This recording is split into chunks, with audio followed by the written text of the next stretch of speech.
Hey. Hey, how you doing? Oh, sorry about that. Not at all. I got a chance to get an extra coffee.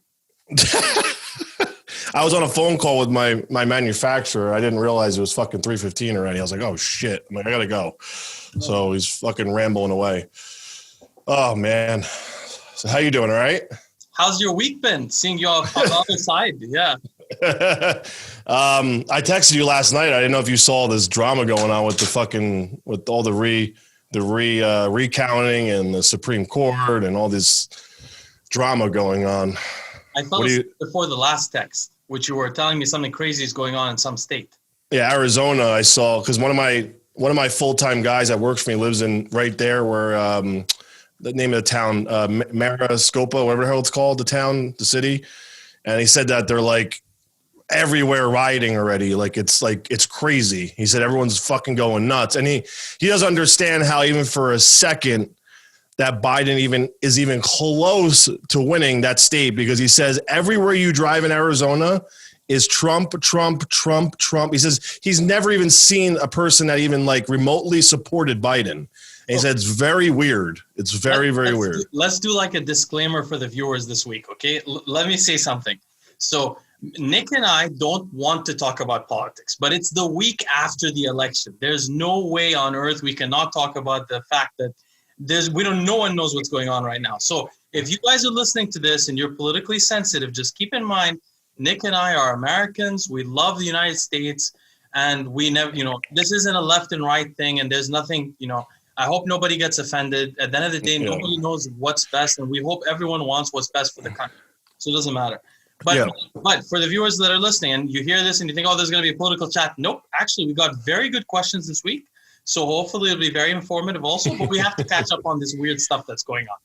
Yeah, it's honestly, dude, I just want it to be fucking over. I mean, regardless of what happens with who's president, at the end of the day, the House of Representatives is still a Republican House, right? I mean, Democrats still lost that. And honestly, this drama is just going to make things even worse for our economy, worse for everything, I think. So it's not helping the situation. Now, do I blame Donald Trump? No.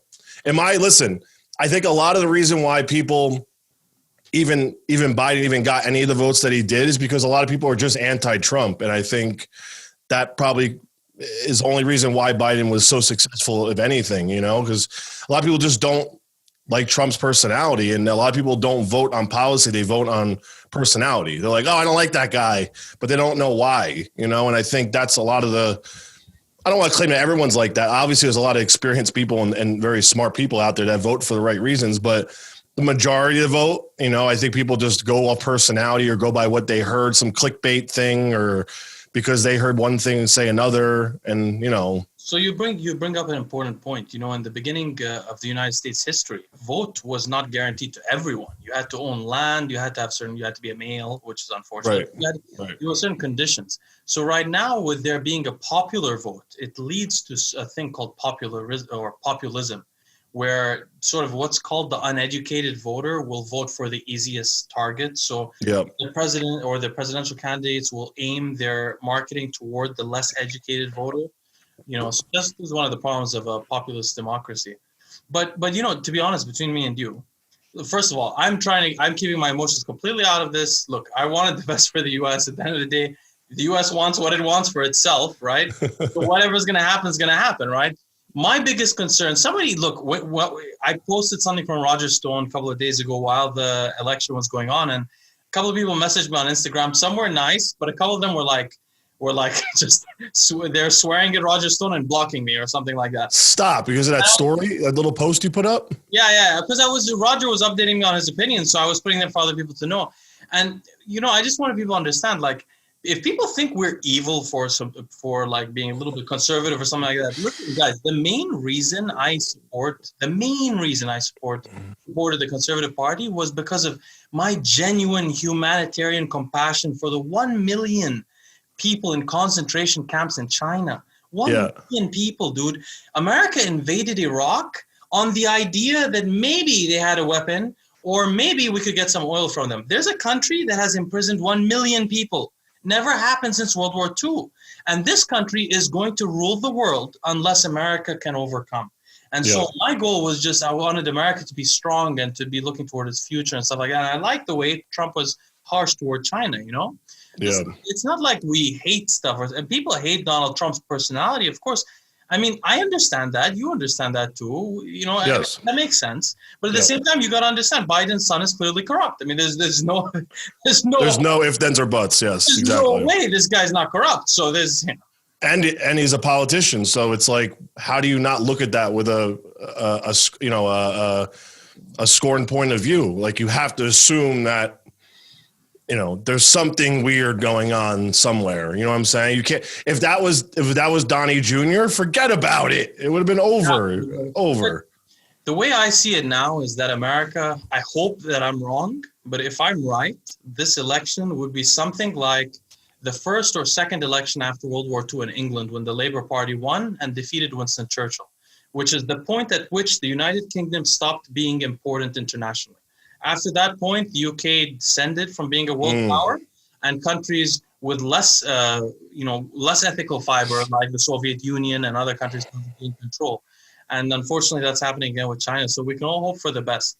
But at the end of the day, all we want is not to have riots. The truth is, who knows who voted for what? Because I told you, Nick, I went to the voting station in California. I swear to God, I did not need my social security number. I did not need my ID, neither to register nor to vote. Yeah, I went to Skid Row, where I used to live near Skid Row in downtown LA, collected 30, 40 people's names and birth dates and voted for them. Absolutely.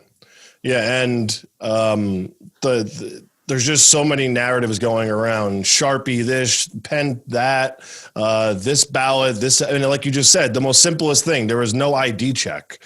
So regardless of what marker was used, and the fact that the Republicans think that there was no voter discrepancy going on for the Republican side, I think they're silly. I mean, you have to expect it's going on both parties. I mean, I don't think that Republicans aren't doing anything shady. I don't think that. But one party is way more capable and way more powerful. I was about to say, and then you have the Democrats. Well, look how much power they have, though.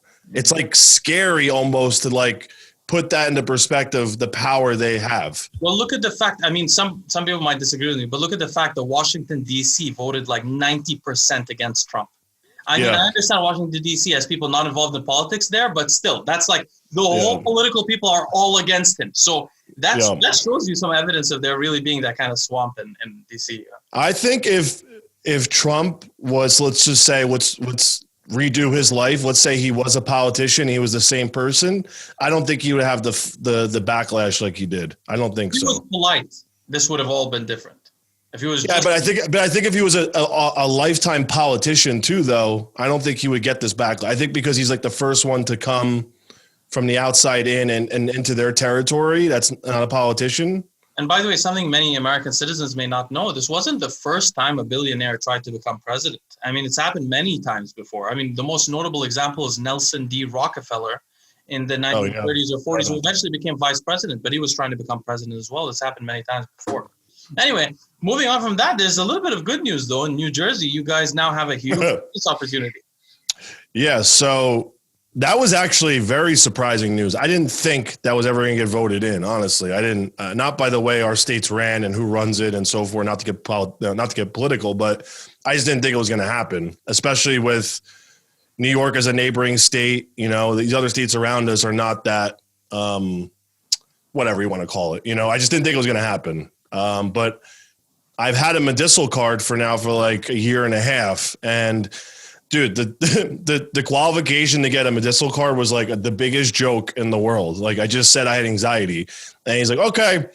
Yeah. And the doctor was probably no younger than 70. And he had suspenders on that had weed on them. And then he had a buttoned up shirt and the pocket was etched in weed. And then he had a joint in his pocket right here. So, and then I'm like, do you smoke pot? And he starts cracking up. He goes, I've been growing pot my entire life and I've been smoking it as well. And he's like, actually, when you leave here, I'm going to light this up if you want to have a smoke. And I was like, I'm good, bro. But like, it was a family run business. His son worked there. He worked there and his daughter worked there. And now granted, his medical office wasn't in like the nicest town in New Jersey, but supposedly he has like the best reports of being like one of the best doctors in Jersey because he's like obviously because he's pretty cool, he's chill. But like he didn't really care to listen to my story. He just I walked in, he was like, he took my heartbeat, he did the cough thing on my back, to make sure I'm okay. He checked like my joints and he's like, all right, so why are you here? And I'm like, I was like, I have anxiety. He's like, all right, no problem. I'm going to start you out with the beginner dose, whichever that was. I forgot what it was. It was like X amount of ounces a month. And then he's like, after 3 months, I can move you up to whatever. And then he goes, that's all we're allowed to prescribe, for Jersey for medicinal reasons. And I was like, all right, that's fine. And then that was it. And it was like the easiest thing ever to get a medicinal card. So I don't know if the recreational card will be any different or if it's going to be just as easy, but I'm assuming it's going to be. But the way they do it in California. So I had the same experience when I first moved to LA. I went to Venice Beach and there was this shady doctor. Oh, they're all over the beach there. There's like every other place is one. Exactly, on the beach. And then the weed shop's attached to it. It's next door. Exactly. They did the same thing to me. Like they knocked my knee, like see how yes, and then they're like, so what are you here for? I was like, I suffer from anxiety. They're like, oh, perfect. We don't need to talk any further. But then when it got recreational, how it is that you don't have a card. You just go in and you have a state ID and that's it. No, it's like that. That's what it is in Colorado as well as in California. Oh shit. I didn't know it was like that. I thought you still had to get a card. No. So what's interesting is that I've heard that in New York City, the alcohol lobby has been trying to prevent New York City from legalizing marijuana, but somehow it passed in New Jersey. So now what people are thinking is that New York is just so close that automatically there's going to be so much more marijuana in New York. So it'll happen. Everybody, well, this is the funny part too. So right now, obviously it's still medicinal. So there's only about 3 weed shops in New Jersey. So there's not that many. There's 2 up by me and there's 1 down in South New Jersey. But New York, it's medicinal there too. But they have delivery weed shops. They actually deliver to your door.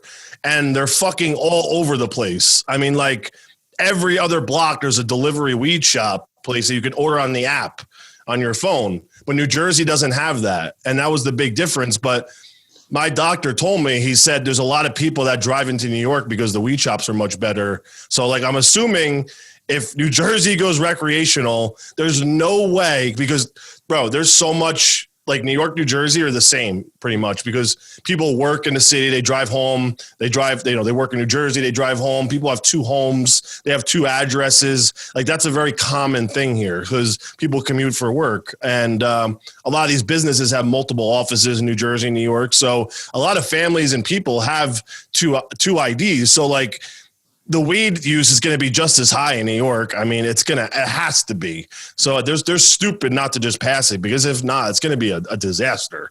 I mean, that it means they're automatically going to pass it in a year or something. They have to. Now, the thing is in LA, I wasn't here at the time, but apparently once they legalized it, actually, I think I was here, but once they legalized it fully, they put a certain number of licenses people could get. So there's only like 100 or 200 shops in LA or something like that. Yeah, I'm sure they're going to do that here too. I'm assuming. Be very quick to get the license, and so I think even if you get the license, potentially you could even sell the license or trade it or something like that. Like the commercial, the retail license. The weed shops that are here now, they had to pay like a crazy cash license fee up front just to get the license for New Jersey because there was only a couple of them. Like $250,000 or something. You know what I mean? Like cash. It had to be because I still think. The federal government doesn't right. You can't use can't put the cash in the bank or something. Oh, exactly. Yeah. Exactly. Right. Because you don't pay tax on it, and they have to pay a fee every year or something. I forget. Exactly. Every year they have to renew the license. That's like their tax, pretty much. I think right? I know a couple of people in the industry in California. If you're interested to do it yeah, I'm trying to find I tried to look online. There's really no information yet for New Jersey yet, though. I'm sure I don't think they set the rules yet or anything, or the regulations or whatever. But I'm checking it ever since that happened. I've been online looking for it because I want to see if they're gonna open it up. So I'm sure you got to apply an application per county. You know what I mean? Because it's probably gonna be X amount per area, per square mile, whatever. So I want to see if I can get in, see how much they're going to charge for it, or if it's possible. I'm sure there's going to be like a honor system, politically.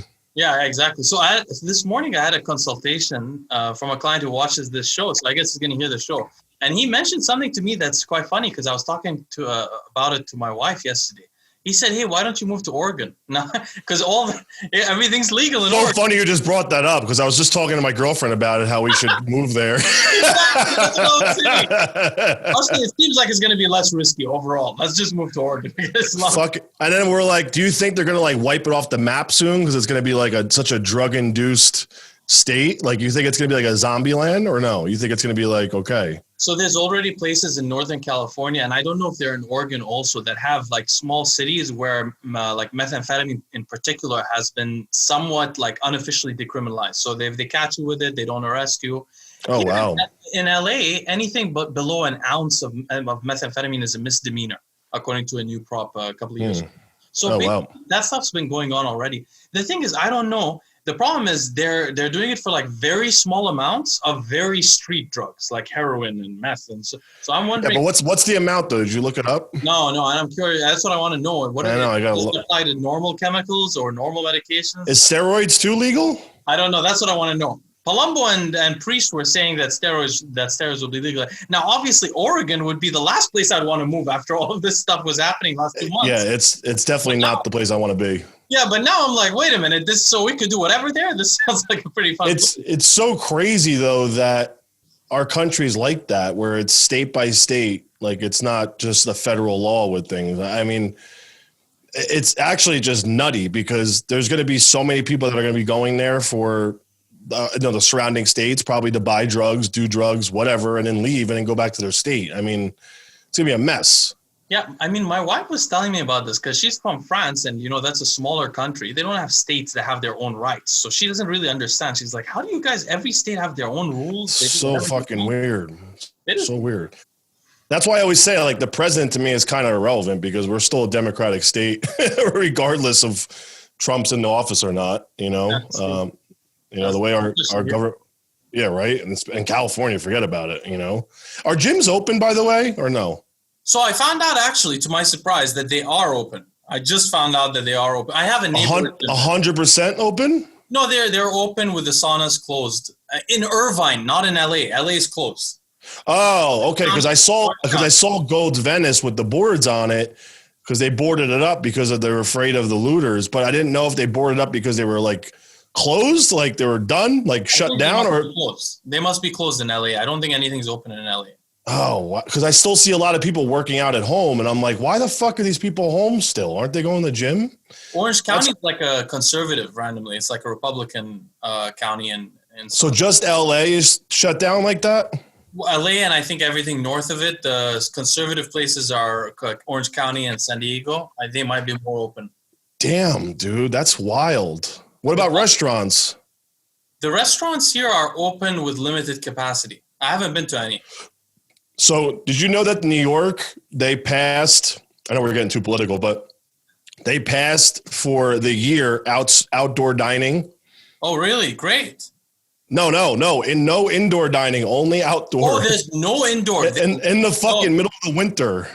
Whoa. So you guys are going to have no restaurants this winter. There's no restaurants open inside. You have to go outside. So now everyone's building tents outside their restaurants on the block, like on the sidewalk with heat lamps. Bro, it's so ghetto. Okay, let's talk about that briefly because sometimes like in LA, people are very like aggressive about wanting social distancing. They want to stay home. They want stuff to be closed down. And the only thing about this is I don't understand is like if you don't want to go out, why don't you just stay home? Why do you want to? You know what I mean? I don't understand. So what if I catch corona and die? What does that? Yeah, what does it do with you? Yeah, I don't understand. We don't have. You know what I mean? I mean. I don't Makes know no sense.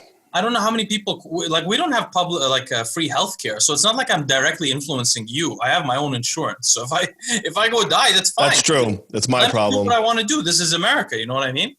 So that's I think an element of it. Also, people are like, you don't want the thing to spread. Well, there's an issue of spreading and an issue of freedom. I don't want there to be a chance one day where a government can tell me you just stay home because 5% of the population are very weak genetically or health wise, and they just die. How about New York is going to be freezing cold, but you're not going to get sick from that sitting outside eating, but you're going to get sick from the coronavirus and die. But this makes no sense. The fact that you're allowed to riot always. You're always 100%. Always allowed to riot. Always allowed to riot. You could cause damage. We're not going to bother you, but just don't beat anybody up. It makes no sense. Okay, but I've got some more positive or uplifting news for this week. So I watched Fouad's podcast again this week, and I've been having a bit of fun watching it. So I have some updates. So number one, for the first time now, we've just okay. So I'm not hating on Fouad, but since we had such a funny conversation last week, I thought it would be a cool theme if every week we check on him.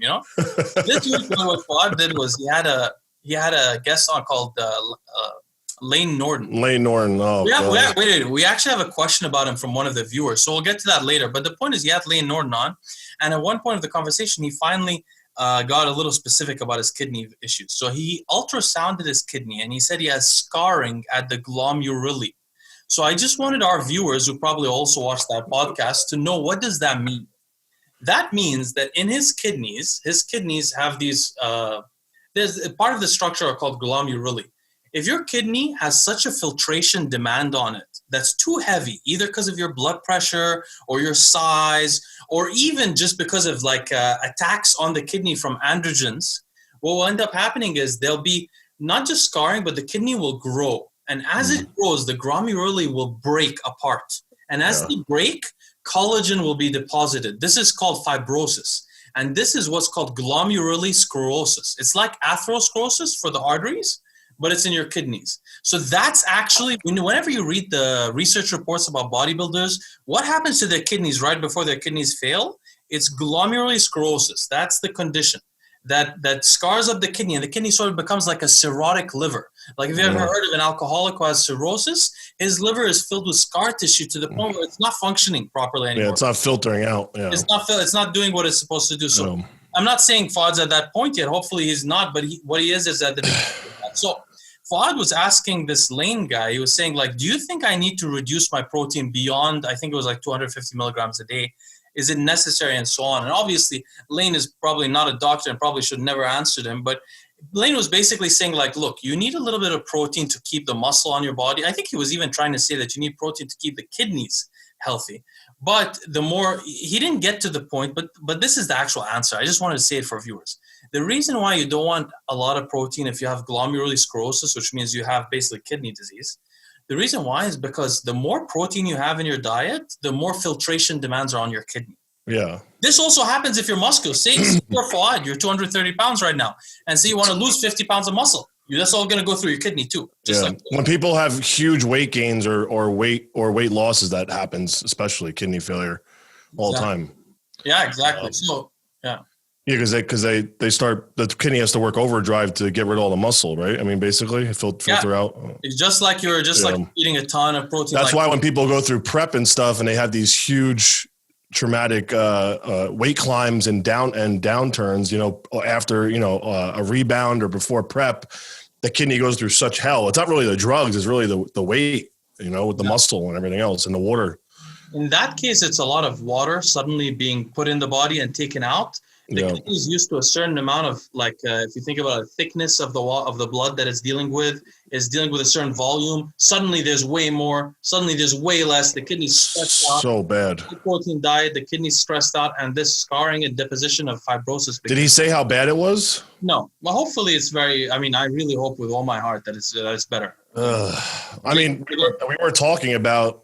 I don't know if I want to bring that up or not, but about his. Oh yeah, let's talk about that too. The spotting. So I texted Nick a few days ago because Nick, me and you talked about it twice, I think, on our channel. But actually, by accident. It was by accident, though. It wasn't intention. The first person who ever brought it up was neither of us, actually. It was Amin Alai, who commented that he had he saw Fouad had a little dark mark here. At the time, I didn't think much of it. I was like, I don't know. Maybe it looks like he's a little sick, but I don't know. It looks like it's pigment, but it doesn't. So sometimes Arabs, I'm half Arab, my father, for example, has a dark pigment here. Sometimes I don't know why that their skin will get darker suddenly and stay that way. So I thought maybe it's just that. But it's just a funny coincidence that a few days ago, my close friend, her father just got a kidney replacement from her sister. And so she texted me, she's like, oh, Leo, you can't imagine. my father's marks on his face are gone. And I was like, what marks are you talking about? She said I said, wait a minute, did he have a mark right under his eyes? She said, yeah, on his eyes, he had a dark mark there. And we replaced the kidney. A week later, the marks are gone. Wow, it was like that. Yeah, she said, just totally changed his face. Bright. That's crazy, because that was one of the biggest things I started to notice, because I had a couple of my friends that had major kidney problems. And the first thing I started to notice was their eyes and then their pigment on their skin. And these weren't even Arab guys or Muslim guys. These were just like regular Italian, whatever the fuck they were, German, and they did tan a lot, which maybe he does too, but which might make it worse. But they were getting gray and ashy and like weird, and like the texture here was just looking funky, dude. I mean, really funky. And this is before I even knew they had kidney, liver, any type of problems. And I was like, dude, are you sure you're not using like Milano tan or like, because somebody said that does the grayness to your skin too, because of the amount of melanoma in your skin. But he's like, no. I'm like, well, what the fuck's up with your face? I'm like, it don't look right. And then that was one reason I knew. I didn't even know that was a sign of anything. And he finally came back to me one day. He's like, dude, I need a kidney transplant. I'm like, what the fuck? And I didn't correlate the two until you really brought it up to me. And I was like, God damn, that's really freaky that, because I started noticing in his podcast, and I don't watch them all the time. I watch a decent amount, but I don't watch them all the time. And when I jumped back on his channel that one day, I was like, wow, his face looks really weird lately. And that's when you said to me, he said on this podcast that he has some kidney issues. And I was like, damn. And we just like correlated the two by accident. It wasn't like I was even looking for it or you were looking for it. And it's just scary to me that he's still that heavy, because obviously he's got to be 260, 270. He has to be. He's ginormous still. And he's still probably eating a bodybuilder diet. I mean, he has to be. Yeah, he said he's eating a bodybuilder. He just lowered the protein and he raised the carbs. And then but low protein to a bodybuilder is like 300 grams. Yeah, no, I think he's eating 250, but he even asked Layne, he's like, well, what about the carbs? Could the glucose be bad for the kidney? Which is a very good question, by the way, because what happens to diabetics often, their kidneys fail. Yeah. So that's another issue that he has to keep in mind as well, very carefully. That's scary though, dude. Yeah, I mean, look, the reason why we bring this up for viewers, so first of all, to correct any misunderstandings so that people know what's going on. And the other thing is to save other people, because thank God, I mean, I was never a professional athlete or something, but I took these things and I was very strong, and maybe I could have destroyed my kidneys, and I got lucky. I knew about blood pressure. I got on that. Nick got lucky. Other people got lucky, but whoever's listening to this right now, may not be lucky. So it's important for you to know that there's an epidemic in the US of kidney disease in men in their 50s and 60s that have never taken steroids. It's an epidemic. Yeah. Most people in their 50s or 60s that are men think their kidneys are working fine, but they're not. They're working at 60%, 50%. So what ends up happening if you're 50 or 60 and that's happening to you? By the time you're 65, which, by the way, guys, I know that sounds like a long time from what you are now, but 65 is not an old man. You're living a good life at that time. Your kidney will be failing. You need to go to your daughters or your son or your cousin for a kidney replacement. And that's a guy that's never taken steroids. So if you end up with glomerulosclerosis at the age of 45, you're going to be in that position, and it doesn't go backwards. So always be careful. I got a freak story real quick. So my father is 77 now, probably. So 4 years ago, he got a hernia, umbilical hernia, fixed it. Then he got a groinal hernia, ignored it, and it was like, I'm fine. It doesn't bother me. I'm just going to deal with it. I said, Dad, you're 70-something years old. It's going to cause organ failure. It's going to cause this damage. Then he started to get discomfort. So this year, that year we were moving. It ruptured in the middle of moving the house, and he was on the floor, literally crawling. And I was like, Dad, I'm like, what? Get off the floor. He's like, I can't walk. He's like, it's literally like my dick is killing me. And I'm like, I can't walk. So we had to call 911. He gets rushed to the hospital. They're like, so the hospital call. I didn't even go with him because I was so angry at the time. because he ignored it for months, dude. And me and my mom were yelling at him. So he gets to the hospital. Surgeon calls me. He's like, oh, your dad's good. He got his hernia fixed, but he's like, he has kidney failure. And I was like, wait, what? I'm like, what the fuck are you talking about? He's like, he ignored the hernia for so long. His kidney and liver were backed up from toxins because he wasn't peeing properly so he wasn't removing all the acidity in his body. His toxin, his liver and kidneys weren't working properly. They weren't, they weren't purifying the body. They weren't cleaning out the toxins. So his kidney literally failed from that. So he's been on dialysis now for like 3 years because of it, but he didn't need a transplant. But now he went from being in dialysis in the center, like every single day, to only 3 times a week at home. So his kidneys have actually repaired themselves even at that age, but he still has to do it at the house. But this is from ignoring a hernia, for like 6 months to a year. I mean, this is not from any other thing. He was healthy as a horse, dude. He never had even a headache, let alone kidney failure. But weird things that could cause problems like that, from the strangulation, from the organs not, from him not peeing properly, and that whole thing. There's and there's another concern that viewers should listen to, which is that when somebody goes on dialysis, what is dialysis? Just for the viewers to listen, not everyone knows. Yeah. Dialysis is basically a machine that filters your blood for you. If your kidneys have failed, you can still live with those kidneys. You just have to go to a clinic. There will be clinics around your area, and you'll be basically like handcuffed to this clinic. You got to go there every other day. 3-4 times a day. Yeah, and for hours and hours, you're hooked up to a machine that's slowly filtering your blood. The problem with this that not many people know about is almost everybody who goes on dialysis experiences heart failure within a few years. Yeah. Because it's so difficult on the heart to deal with blood that's not filtered for like a couple of days, and then filtered blood, and then not filtered blood, then filtered blood. And the heart gets tired. So it's a very difficult process. Yeah. Mentioning a couple of other things. Another thing they mentioned, I don't know if you know about this, but Fouad and Greg Doucette have been having their own argument, which is Greg Doucette's always been saying that you don't need to gain any, I guess. It's so funny you brought this up. You know about that too? Yes. What's in a deficit? You're talking about growing in a deficit? Yeah. What is it? So what's the argument? So Greg Doucette's defense is that he used Callum von Moger for an example, that he never gets quote unquote off season. He's always just stays lean, and somehow he grows and puts on muscle tissue, and not in a high caloric surplus.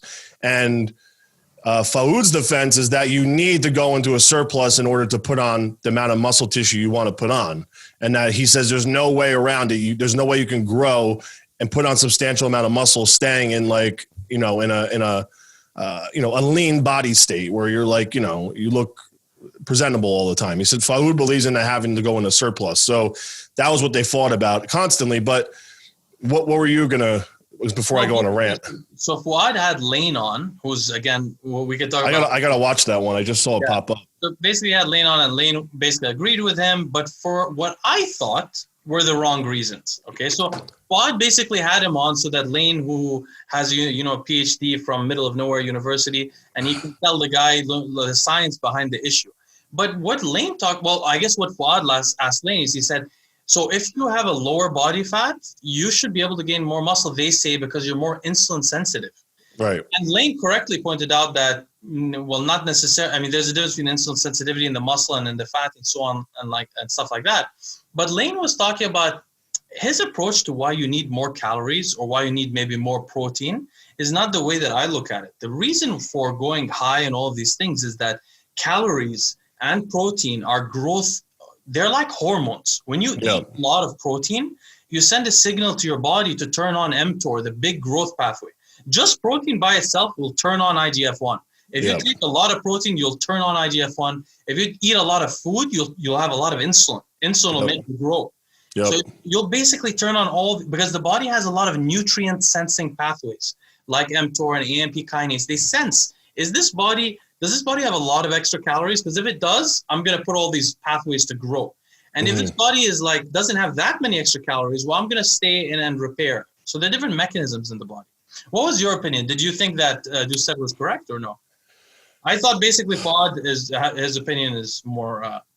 So I would say more likely to happen is Fouad's side of the story, because you can't use examples like Callum for somebody that grows in a caloric, if you want to call it a caloric deficit. But because how big is Callum exactly? Callum isn't big. He's like 225. He's not. So he's not a huge muscle bound person. So I think the variable is how much muscle are we talking about? Are we talking about putting on bodybuilder type of muscle? Or are we talking about just maintaining a physique with a muscular structure, looks good? Because there's you can obviously put on muscle and not have to be in a surplus. That's a given. Basically, we're talking about what we used to call in the early 2000s mutation. When a guy gets huge. Just grows, blows up. When the muscles get 3D, when you get 3D triceps, and can that happen on a maintenance calorie for like? Fuck no. You can't become that, right? Yeah. So that's what Fouad was saying basically. Yeah, and I just think there's so many variables that Greg's not taking into consideration. And let's be honest. Let's call it what it is. Greg is just pushing that because that's like his. Yeah.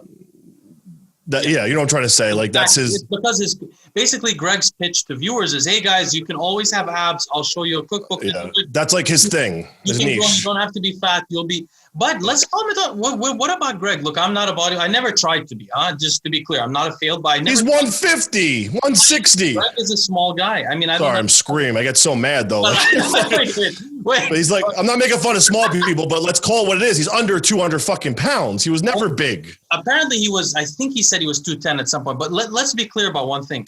Greg, look, he has videos of him on YouTube. I've never in my life seen somebody who's before steroid pictures look so close to his after steroid pictures. Right. Like he has a video, he's like, this is natural. And then he has a video where he's like, hey, now I'm juiced up. I'm like, did you eat anything? Yeah, I saw that. I don't like, what the fuck? Dude, there's no transparency. You're a small guy. You're not a big guy. You know? No. What do you know? Yeah, that's what, and that was my biggest thing was oh shit. There's no evidence for him to state what he states and claim that it does work because he didn't even do it himself, number one. And if he wants to sit there and preach that, and to the extent that he does and push it for sales purposes, like I think you have to be kind of like, you know, you have to be like, what's the word I'm looking for? Like practice what you preach type of thing. Like you have to be able to do it yourself. Cause like, I haven't seen anybody do what he claims in the bodybuilding world ever, where they stay lean all the time and just grow. That doesn't happen.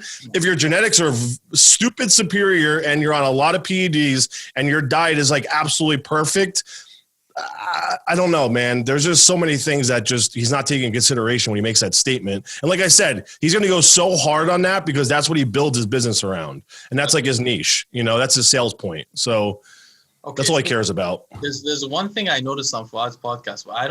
This is not mean, I promise, but it's a little funny. So I've been thinking about making some t-shirts for my channel at some point. And the ideas I've been having, like, I chat with my wife about it sometimes. I'm like, what about live long? Because I like that idea. Like, yeah, I do like that. Well, live long, something like that. Today I was watching Fouad's podcast and I saw he has a t-shirt on. I know which one you're going for already. Dying breed. I was like, what is the difference in our mentality is like.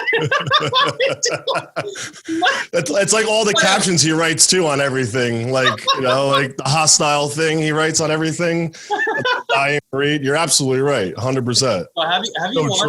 Have you watched the arm wrestling matches between Larry Wheels and this guy called Schoolboy? Yeah, I saw some of them, and I'm like, first of all, do you know why this is all happening? I know everything about the arm wrestling stuff, so I was going to answer some questions if people are confused. What is it? Well, yeah, what are you thinking? Well, you know Adam Silver, right? Yeah, I've heard his name. Who is he? Oh, Adam is Larry Wheels' like videographer guy, but he used to own. Oh man, I get so much shit for talking shit about him because we used to be really close friends until he turned to a weirdo. But he used to own a modeling agency here in New York City with this guy named Mike Lyons, and it was called RL Models. And then they had a website called RepTrope. It used to be the backstage footage at all the national shows of all the bodybuilders. I don't know if you ever saw it before. No. It used to be. We used to call it crotch cam. So like he would walk, he's a gay guy. So him and his partner were gay and they would walk around the backstage and they would zoom in on your dick every time you're like pumping up. So like you would order your backstage video of you pumping up at nationals and it's just dicks. And like he would zoom up from the dick and like get real close and everything. But granted, yes, it did look cool when you actually saw the muscle, but most of the time he was like dick level with the camera. So like you get this video and it'd be like, it'd be glutes and dicks most of the time backstage pumping up. So for some reason he lost that company. They went bankrupt or whatever. This is like before. For some reason. This is like before social. This is 2005 to like, I think it ended right before I turned pro. So probably like 2012, it probably went bankrupt. And then they came out with this modeling agency called Silver Models. And then Adam started to do work for the NPC IFBB. He used to work at like all the local shows here. He used to do the music for them. He used to do like the production and stuff. Granted, he is very good with videos. He's got very good skills with that shit. But Larry Wheels is from Jersey City. I used to see him at the gym right over here all the time in New Jersey. And Adam used to live in Jersey City. And I guess Adam became friends with Larry somehow, and Larry kind of became friends with him, which is weird. Larry was living with him for a while. I don't know what was going on. And then Larry hired him full-time to be his like photographer and videographer full-time. And then they moved to Dubai together. Oh, that's... I don't know. The last part was almost as funny as the whole rest. So I talked about this, and Adam got very mad at me because I made a YouTube video about how like, you know, Adam followed him to Dubai basically. And now they live together in Dubai with Larry's girlfriend, which is very weird to me. And Adam has a website for arm wrestling where guys are like in their underwear arm wrestling. Really? Yes. He pays guys like $500 a video to do arm wrestling videos, and then he has a site that he monetizes it on. No way. So that's what that's for. I don't know if you knew all this. That's why I was going to get into it. So that's why I was like, do you know the whole story? Okay. So I think those are clips off the arm wrestling website that he's filming it for. Usually they're wearing just like boxers or like Under Armour shorts, and they arm wrestle, and it's like this real dark room, and they have like one light on the table, and they're all oiled up.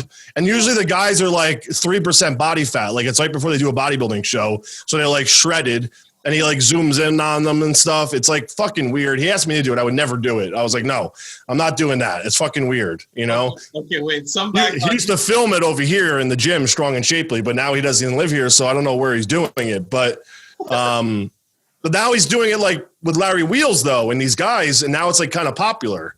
Okay, so some background information. I know I went off the panhandle here great. with this story, but it's fucking, I'll show you clips when we got the phone. You're going to fucking die laughing. Okay, so by the way, just to be clear, I want to just talk about arm wrestling in general. I've never heard of any arm wrestlers arm wrestling with boxers before. It's not common in our industry. It's not as common as in bodybuilding, let's say. It was more so, let's just say this. It was not really the arm wrestling that we're focused on. It wouldn't be them either. You know, it was just random bodybuilders arm wrestling, you know, so it was weird. So Schoolboy, the guy who Larry Wheels arm wrestled, is a very well known arm wrestler who basically he looks really young. He looks like 17. Yeah, he looked like a baby, dude. Yeah, I think he's 22 or something. He's 6'5". He's one of the most gifted arm wrestlers in the world. He's from Eastern Europe or something like that. I've been knowing about him for a couple of years, but basically. Larry Wheels, so a couple of things. So basically, I think how it all started was Juji and Tom. Have you ever seen their channel? No. Juji Mufu? Yeah, Juji. Oh, Juji. Yes. I did see him. Yes, I know what you're talking about. He's friends with Antoine. Exactly. And he started showing a lot of arm wrestlers that I know or I like mutual friends or something like that, real arm wrestlers. And then arm wrestling got a little bit popular. I think Larry Wheels did a couple of times. And they are doing some arm wrestling stuff in Dubai right now. So they're flying in some arm wrestlers. So I think he met them. Couple of comments. First of all, people were asking me like, how did Schoolboy beat Larry Wheels? I just wanted the viewers, anyone's interested in arm wrestling, just to understand. So different. This arm wrestling is just completely different. Like you can have a guy who's 120 pounds, and you could be like I used to be 240 pounds, and my coach was 145, and you know actually with two arms, it could be possible that I could still not beat him. Like even with two arms. It's all like ligament and bone. Ligament and yeah, exactly. And it's it's a lot of form to it too. Like I used to get Victor Martinez tore his tricep off the bone arm wrestling somebody right before this was his second comeback after coming out of jail because I was with Muscle Meds at the time and he was MHP. And I remember he was in Dominican Republic for MHP for some thing. And he was like 2 weeks out of the Arnold and he got a phone call that he tore his tricep off the bone arm wrestling a fan.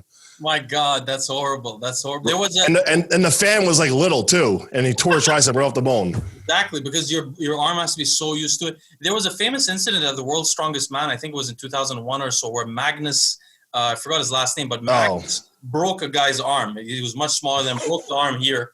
Well, the flexibility, you have to have that flexibility of the rotator and everything, and shoulder impingement. And then also the bone has to get started. But anyway, the long story short is, no, I was not at all surprised to see Schoolboy beat him. Schoolboy could easily beat him. But the other thing about what you're saying, in Dubai, to talk about Dubai a little bit, Dubai is a little bit different than the US because people in Dubai are so, like the average person in Dubai is so wealthy that you'll find a lot of people in Dubai who are bodybuilding fans or arm wrestling fans or powerlifting fans, and they'll pay Larry Wheels just to hang out with them. Not for like a dinner. Like they'll pay him like, hey, I have a palace. Here's your own apartment in the palace. You can live here if you want for however long you want, whatever, everything. That's why I think he went there, to be honest with you. So there's a lot of people like that in Dubai because they're just very wealthy. So for example, imagine you have $300 million. You just like bodybuilding. So you just tell this bodybuilder, hey, come here. I can pay you more than the Olympia. You hang out with me. Yeah. So that's what goes on in Oxygen. No, I didn't say it, but exactly. That's why that's why those guys are there. But it doesn't have to be. What I'm trying to say is like it doesn't need necessarily to be anything homosexual. It could be. No, it's not at all. That's the thing. And people think it's that way, but they look at. I'm going to tell you off the phone something, and then we'll maybe do a video about it. They look at bodybuilders like racehorses. So like their bodybuilder is like their horse. So what do you need to win? I want you to win because it's a competition with my friend Omar, whoever, because he owns Brandon Curry, and I want you because you're Nick Trigili to beat Brandon Curry. What do you need? How much growth hormone you got to take? They don't look at it as bodybuilding and it's gay or weird or homophobic, or it's like you're my racehorse and what do you need to win? So there's two kinds of it. One is just a guy who's a fan who's rich. You could stay at his place. There's another absolutely. Kind of talk about Oxygen Gym in terms of Bedr and those type of people. There's guys in Abu Dhabi and in Dubai also who are so rich they think of you like a racehorse. Like I want you to win the Olympia for me. I'll put everything. I'll pay for the best treatment, whatever. Because he wants his gym to be the best. Exactly. Yeah. Or just himself to be able to brag. It's like bragging power. I'll tell you something weird about my people, the Arabs. They like to bet on horses. They like not to bet. They like horses. So like. They love it, dude. They're fucking obsessed. I think this is going into like bodybuilding a little bit with Bedr and these guys, but like in the early 90s, Saddam Hussein, who was the guy who was invaded by Bush in Iraq, he was the ruler. Right. Once he heard that the ruler of Dubai had bought a horse for I don't know, it was $150,000 or $1 million or something like that, and he said only a donkey would buy a horse for $150,000. He said, "What are you doing?" That's fucking great. That's like really funny. That's actually really, really funny. Yeah, there's a whole community over there like that though. And I think that was when I first saw him move there, I'm like, oh, it's definitely that move. It has to be. It's the smartest thing to do for a bodybuilder. Now, is it hard to get residency there? Not if you have those connections. Not if you have those connections at all. Like, for example, I could give someone residency because I'm a national. I could hire you. Like, I could hire you and you could get a residency. Oh, okay. You need someone who's a national, basically, a citizen. Fucking crazy, dude. It's so crazy over there. It's so that guy, who's really jacked is that black guy he works out with, Andrew, whatever his name is. Obaid, the competitor from the UAE. Oh no, who Larry Wheels works out with. Yeah. I don't know the name. You know what I'm talking about though, right? I've seen pictures of the guy, yeah.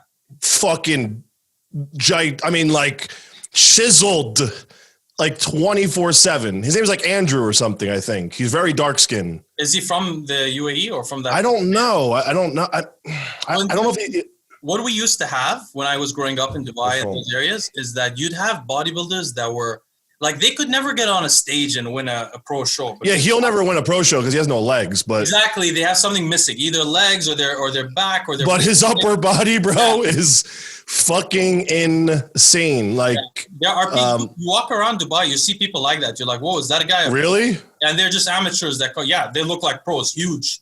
22-inch arms, huge shoulders, but like missing hamstrings or missing something very detrimental to. Like can't in a show for sure, but huge. You get shocked. Andrew, what the fuck is his name? Yeah, Andrew Jacked. That's his Instagram. Yeah. Look at this dude. Look. Oh yeah, that's the one I see. Yeah. He's fucking. I'll get my right arm to look like that guy. He looks. He's a real nice guy too. He actually DM'd me a couple of times, but because I commented on some of his photos and he was like talking, we're like going back and forth, joking around. And then he seems like a nice guy though, like a regular dude, but I don't know if he's Arab or not, or Muslim or he's very, you don't think so? No, you don't think probably not. But there are a lot of people that live in Dubai that are not from there. Keep in mind, Dubai, only 5% of the people are from Dubai. 95% are from abroad. I watched this documentary one time about, the whole move there. What do you have to do? What do you have to get used to? What's the town like? What's the curfew? What are the laws? It was like completely a full education on if you're going to move to Dubai. And it said that too, that the population there is mostly people that aren't from there, right? I mean, basically. You go to dinner, there are French people on your Greek. But there's a lot of places that don't have, like, alcohol is restricted, right? In most of the places or something? Or there's some. It's alcoholic. Dubai is one of the most alcoholic cities in the world. Because they were saying something about, like, the parties or something. You have to, like, find the parties on the right. Maybe that was just because TV show, but. Yeah, people say that. So the two most alcoholic cities I've ever been to or have friends at are Singapore and Dubai. Those places, people are just alcoholics. They're always in clubs.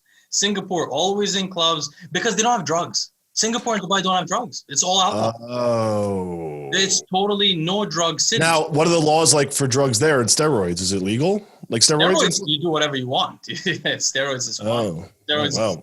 Steroids you can walk into a shop like Iraq. Like in Dubai, the gyms will have fridges, and the fridges will have growth hormone. And if you go behind the counter, you'll see the growth hormone in the fridge. Or if you want bottles of androgens or something, the coaches will have in the locker room. It's not hard to get then.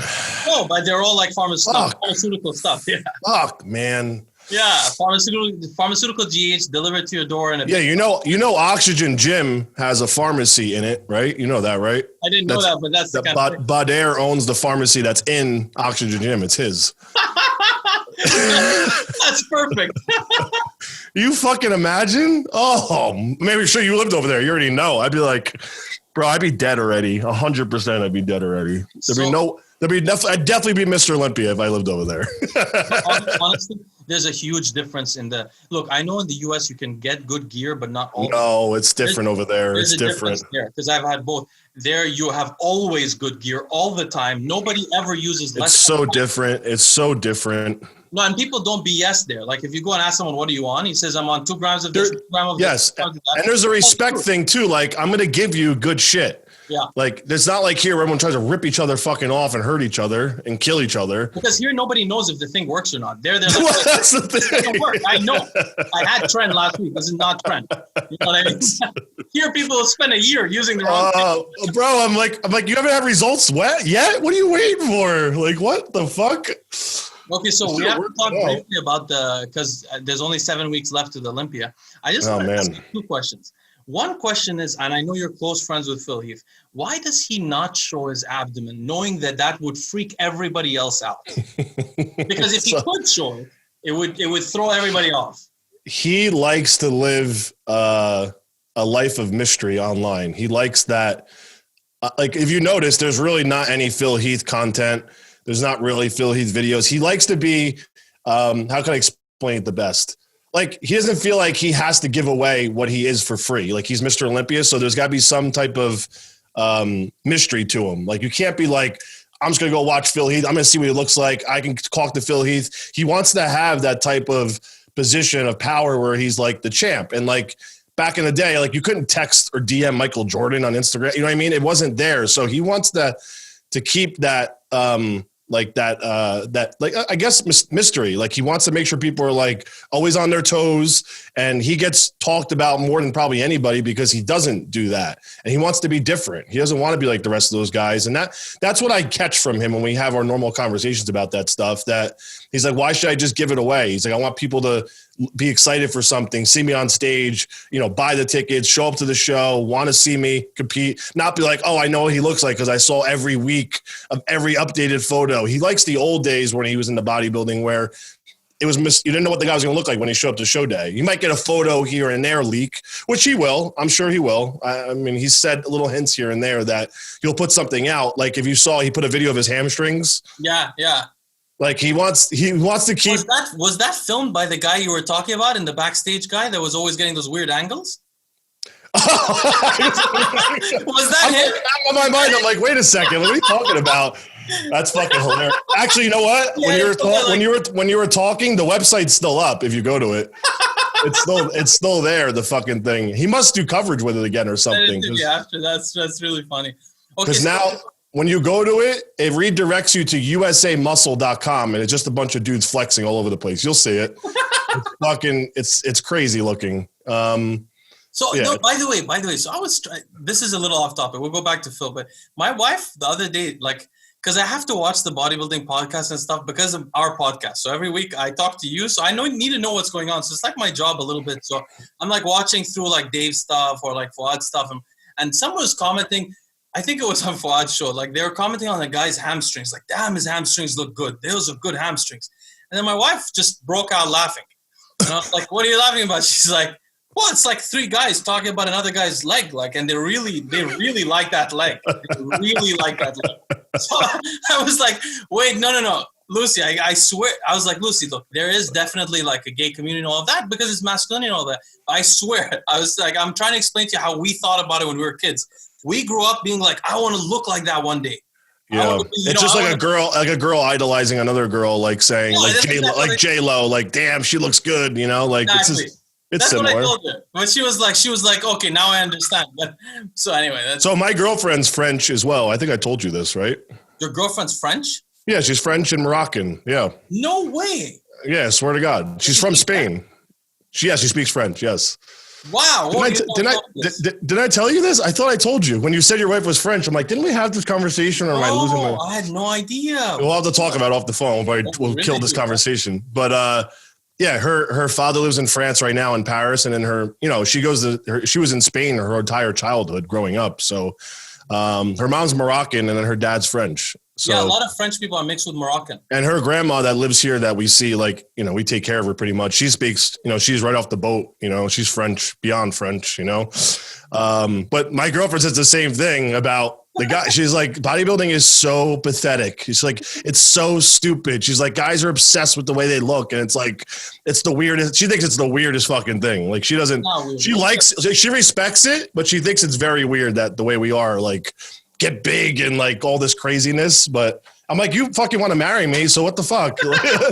You met me 10 years ago and look, you're obsessed. But now what do you think of, okay, so like we talked a little bit about Brandon last week. I was talking about how, he has like a nice humble personality and stuff like that. So he posted another progress picture. He's been posting a lot of these progress pictures, basically, so his chest, shoulders, and arms. You see me trolling him?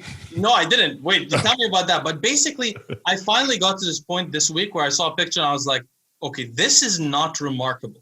Like, I mean, it is remarkable. He's very full. He has a nice tiny waist, but it's not that Phil. It's not like, whoa, who is this guy? It's not even like Ramy or I know they're huge and they're mass monsters, so obviously they look like that. But it's not. Yeah, but it's a different look, though. It's not even like Patrick Moore. It's not something that you're like, whoa, I never seen that before. It's sort of like, I expect you to be fourth. So, you know what I mean? You expect him to be third or fourth. He gets bigger, but it doesn't get better. That's what I keep saying. Separation wise. Yeah, and muscle density, the graininess of the skin, the thinness of the skin, the detail. It's just not that next level you expect someone to be that's a reigning Mr. Olympia. You know what I mean? Mm. And I don't know if you saw it, but his wife did Mark Lobleiner's podcast. I heard, yeah. I didn't see it, though. Oh, did you hear? It's hard to listen to. Yeah. So she claims that Brandon looked like cement at the Arnold. And I was like, yeah, he was conditioned, but he's not cement. Like, that's like, to hit that status, like, you've got to, like, that's a serious statement. Like, they were comparing Dorian Yates to Brandon Curry's condition. And I'm like, do you think it's the insulin that just keeps that full and then doesn't allow it to have that kind of... Listen, I did a lot of the drugs. I'm sure he does. And that's the way I used to look when I did a lot of insulin and growth. Right. Like, my body would get ginormous, but I didn't have any mature muscle there. You know what I mean? It was just like skin laying over muscle, and it wasn't detailed. It wasn't hard. It wasn't vascular even. It got bigger. I volumized. I got full of glycogen, but I didn't get anywhere with it because when I dieted down, it was just still the same size that it was, that was prior to that whole experiment. Do you think that Ramy... And he's definitely dieting with insulin to keep his size. There's no way around it. No, you can do it because of the kind of fullness. Because and that's what I used to do in the beginning of my bodybuilding career. I used a lot of insulin during prep, not off season, because that was my way of cheating the muscle size, because I could stay full, because I didn't have much mature muscle yet. I could be nice and full and somewhat I was conditioned, but I wasn't like hard, you know, but like as I got older, I could get away with not using it during prep because then I could hold on to the muscle more. But I think he's playing the size game. That's really all he's doing. Hey, tell me something, Nick, because honestly, the people I know in person are mostly arm wrestlers and powerlifters. I don't know any bodybuilders closely, or pros closely. So I've never known how much what is the most that you've ever heard a pro bodybuilder use in terms of insulin on a daily basis? Like how many units? 300? Total for the day? Yeah. I mean, let's go by me. I've used 150 per day. So they're in the hundreds of units. I mean, that's what I would think. But the weird thing is every time I hear a bodybuilder talk about insulin on YouTube, they're like, I used 5 units. I'm like, what do you mean 5 units? That's tiny. That's a tiny amount. That's nothing. They won't even do anything. It won't do anything. Even if you do it right after your workout once a day, every week, you'll actually totally adapt. It'll do nothing in 3 days. Do nothing. Yeah. Fuller. No. Right. So yeah. It won't do shit. And I think too many people follow these YouTubers that claim they use insulin and then they don't do it properly, number one. And number two, they don't do it frequently. And then number three, frequently enough throughout the day. Because let me tell you something, once a day is not going to do anything to you noticeably, pre, post. No, I mean, you've got to use it multiple times a day. Like at my best, like where I got the most results, I mean, it was 4 to 6 times a day. Like I was a diabetic, you know, I mean, it was, and then I think too many people use it for way too long at times. I mean, the cycles that they run with it, after about 2 weeks, I'm like desensitized to it. So like, yeah, me too. 2 weeks. And then the third week, I don't even feel like I have to really start jacking up the dose to feel anything on it. So that's when I cut it out, you know, and I'll do it again a couple months from now. But like this used to happen to me with Superdrol, with Anadrol, or with insulin. You get the kick and then it's done. You could go on like a 10-day period where you look huge. If you haven't used Superdrol in a while or insulin in a while, put those two in together. Yeah, fucking insane. You're going to the Arnold or something, you want to look big. You look huge. Bro, absolutely. 2 days later, it simply won't work because it saturates. I feel like that's the biggest misconception though with people, because people are all the time messing me like, I'm on my 10th week of insulin. I'm like, what the fuck? Like, how are you not fat, number one, and how are you still getting anything out of it? I think people are so obsessed with feeling than actually results. Like they think because they feel something, they're getting results, and that's not usually a good way of measuring if a drug's working or if your program's working, your nutrition's on point. Like feel is not exactly always the answer with things, especially when it comes to super subs and food and training, because you feel it doesn't mean it's working all the time. People think that all the time. Absolutely. What you feel is often a lie, but yeah, 100%. Look, I wanted to ask you something because I was again watching some of this stuff the last couple of days, and I saw a video Ramy made, which was very sweet. You know, Ramy, when he speaks in English, he's such a sweetheart. You can tell. Yeah. And he was like, you know, I couldn't come or whatever. And I was watching him, and I had a little bit of like Arab patriotism. Just hit me. I was like, oh, he's an Arab. I want him to win the Olympia finally. You know, let's do something for once and for all. Hey, I got a little excited. Then I was like, hey, you know what? Ramy, I feel like Ramy doesn't get the respect he deserves, because no, definitely not. Let me just say what. First of all, let me tell you something funny about Ramy that nobody in the US seems to realize. Ramy is not his name. Just like Fouad or Fouad is not Fouad's name. By the way, someone commented on our last video. It was like, dude, tell Nick it's not Fouad, it's not Fouad, it's Fouad. Dude, Fouad. It's not either of those things. It's Fouad, and Fouad can't say his name either. None of you can say the name. So don't correct Nick. Let Nick be alone. Anyway, Ramy's name is not Ramy. I butcher names all the time, so I have no one to go by his speech impediment. but he butchers his own name, so it's fine. But the point is, Ramy isn't even his name. Ramy in Arabic means an archer, like someone who shoots a bow and arrow, but his real name is actually Mamdouh, which means the one who is praised. I don't know how he has 2 names. That's so random. That's like my name being Henry. Yeah, his last name is like El Dasadi, and his first name is with an M, right? Yeah. His last name is, he's actually from a Bedouin tribe that moved to Egypt. It's a very name. But the point is, it's like me meeting you and me being like, hey, my name's Henry, but call me Dave. It's like a totally different name. Okay, so that's. I wonder where the Ramy came from. No idea. I would love to know. This is like one of the biggest. I'm gonna text his manager and ask him, his friend. The second thing I wanted to say is that like Ramy, obviously this is just because I'm patriotic and all. I understand his separation never showed like That's what people were missing. They had huge expectations for him. And maybe the expectations are what made him not get the credit he deserved. But to be honest, in the last 20 years, how many bodybuilders have looked like Ramy? Nobody. I mean, this guy is a phenomenon. Remember Victor Richards? Of course. This is like Victor Richards. He's Marcus Rule type of shit. Marcus Rule. Yeah. Like, I think, listen, at the end of the day, he's still one of, if not top 2 right now, best bodybuilders in the world. So how is that to sit there and say he didn't live up to his name? The guy plays second at the fucking Olympia. Give him a fucking break, dude. So I don't.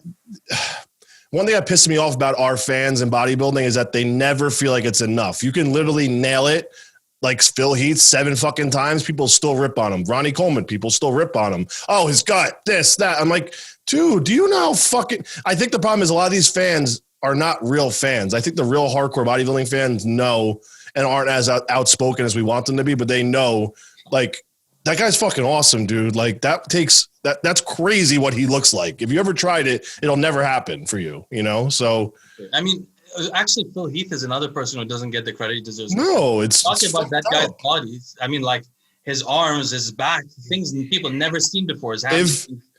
If you saw the photos and the FaceTime call I did with him last week, you guys watching would shit. Because the muscle on him is just like alien. Like, it doesn't even make sense.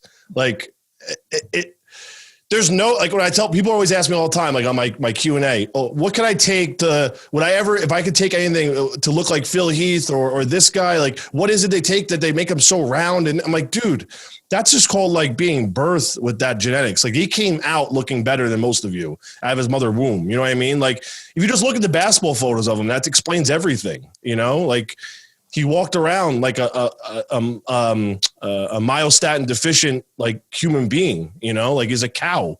Like, he's got muscle on him doing nothing. And the effort that he puts in is very serious, trust me, but he could get away probably doing half as much and still probably win. That's the scary part. You know what I mean? But he's hardcore as fuck. That's the thing. And people don't see it. People don't realize, I mean, it's like, you know, we all went to high school or middle school. There was always some kid in class who just got things easy, like did math easier than the rest of us. Time. So imagine suddenly I graduate high school and I'm like, I want to become a mathematician.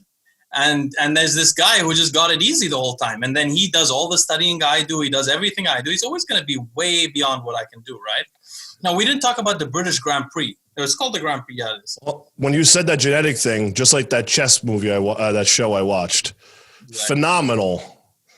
Good, huh? Did you watch Barbarians? No, I didn't see Barbarians. Okay, so here's another one for you. Barbarians in German, in Netflix. You got to subtitle it. It's very fun. But it bothered me that wasn't a true story, or is it a true story about her? It's or is a novel, but it's based on a true story, which is Bobby Fischer.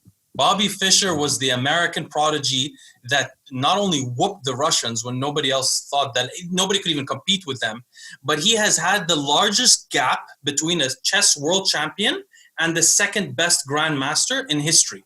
His gap was so far that he played games with everyone around the world. It was ridiculous, and he's still considered the greatest ever. You got to send me that guy's YouTube, by the way. And he has a video a movie called Searching for Bobby Fischer. He's dead, but Searching for Bobby Fischer. How long ago was that? Was that during the same time? Same time period, 60s and 70s. She did a phenomenal job in that role, dude. She fucking nailed it. She's a great actress, huh? Oh, fucking. I told my girlfriend, not going to lie, I'm like, I think she's kind of hot now, even though I thought she was ugly. I know, yeah. I'm kind of attracted to her now because now this sounds weird, but like my girlfriend's personality is that girl's to like the T. Like, like the humor, the personality, like, I mean, pretty damn close, dude. I kept looking at her. I'm like, that's exactly what you do. She started dying laughing. I'm like, we're cracking up though. But that show was like, I was so pissed it was over. I was like, oh, yeah, I was pissed. But I'm going to have to look up Bobby now. Damn. No, oh, yeah, Bobby Fischer. But check Bobby Fischer. Barbarians. I almost butchered both of those. Yeah. But listen, my critique about the show, if anyone did watch the show that's listening, I just want you guys to understand, the drug she was taking was actually like, it was a benzo. It was fake, but it was like a... Yeah, but you saw it was a Yes. It's supposed to be a benzo. It's supposed to be a tranquilizer. You're never gonna just. I just want you guys to know that are into nootropics. You can't work. You can't do that. That doesn't work. Yeah. Maybe you could use an amphetamine or something fun. It was the first thing I said to my girlfriend. I'm like, wonder what drug that is. She's like, you're such a drug addict. Like, I'm like, what? I'm like, she's getting all these weird, hallucinations and playing better. I'm like, it's got to be some type of like Adderall. And I looked it up what it was, and I'm like, oh, it's a benzo. No, like, that's the furthest thing it was gonna do for her. But we did the same thing. I was sitting next to Lucy and I was like, that can't do that. She can't. Not really. I was like, you should have consulted with me. I could have given them an idea, you know? The best part was when she played she went with the guy to New York. I forgot his name. And then she played all three of them simultaneously. Yes. And she hustled them for like a bunch of money that night, right before she went to Paris. So many feel-good moments. I love those feel-good shows. Yeah, that was really good. Really fucking good. So thanks for putting me on that one. That was a good one. We have to review the Gran Prix quickly. So James, that was. What did you think about it? All right, so listen, I am a James Hollingshead fan.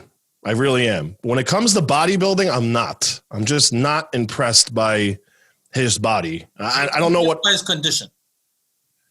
Yeah, I guess. I just I don't agree. If I look at a winner of a bodybuilding show, I don't visualize him. You know, I visualize like Mark Hector, even though he's smaller. Like Mark Hector's genetics, the guy that plays third, I think it was, the black guy. To me, he looks like a bodybuilder. James just looks like a big motherfucking farmer or something to me. Like he doesn't look like the beard. I don't know, dude. Like he's so narrow. I hate how narrow he is. He's not wide at all. Then he has no arms. Like his arms are. Oh yeah. And then he turns around and his back is like. It just doesn't even. There's no pop to it. Regan Grimes looked awful to me. I'm sorry. It was probably the worst showing I think he's ever had. Yeah. And I feel like this really exposed how much structurally he's not a good bodybuilder because he was so flat, he was so soft, and when he was hitting his front shots, there was no lats popping out. He literally was like square from his shoulder blades to his legs. Like there was no flare on his quads. There was no pop to his lats. His arms are small. Like he was soft. His legs are getting thinner. I don't know if it's from all, right? Yeah, I don't know if it's from all the dieting that his abductors disappeared or if it was a fullness thing. And he turned around and his lat spread wasn't even that good and it crushed James's lat spread. But then his glutes are like too big and then his hamstrings are like kind of detailed. It was so weird. His glutes are too big. That's a weird thing. They're too long, right? They're too, they don't match it. They don't. Yeah, they like. Yeah, exactly. They don't match his body, and I'm like, his body is so off. Like, and his front double bicep looks so weird. There's nothing going on. And same with James. His front double bicep is weird. And now listen, I'm just ripping him apart as a bodybuilder. I like James a lot. He's fucking hysterical. I like James. I love the guy, but like. I don't know, man. Like I'm looking at it from a bodybuilder perspective. I just didn't see him as like the winner of a bodybuilding show that goes to Olympia. I don't know. So basically, I know nothing about bodybuilding, but what I noticed about James. What stands out about you? Yeah, because it's someone who knows nothing about it, just from the outside. I saw him in the last competition, and I wasn't sure, but I was like, this guy's arms look really small. But I wasn't sure. Because I don't watch the full footage. I just watch the highlights. So this time I watched the highlights again. And I was actually really shocked. He looks like he has 18-inch arms or maybe 9. Yeah, if that. Maybe. I think 18 actually. And then basically he's really narrow. And basically this whole area here is just crap. Like so. Yeah, it's all bound up. His front lat spread is weird. It's just, and his legs have no detail. No detail, but but he's in very good, like technical condition, like dehydrated, low body fat. Yes, that he is. Yeah, basically no gift. Basically, he's the guy who did the most out of nothing. Like 100%, he busted his ass. Yes, and that's what I can't I can't take away from him. You know, maybe like even more than Branch if you think about it, because Branch has some like his quads are very unusual. Yeah, but if you look at Branch as a teen and coming up in his 20s, his structure is fucking phenomenal. That's what I'm saying. He had more gifts. He had the genetics to do it. You know, he just got too big for his own good, you know.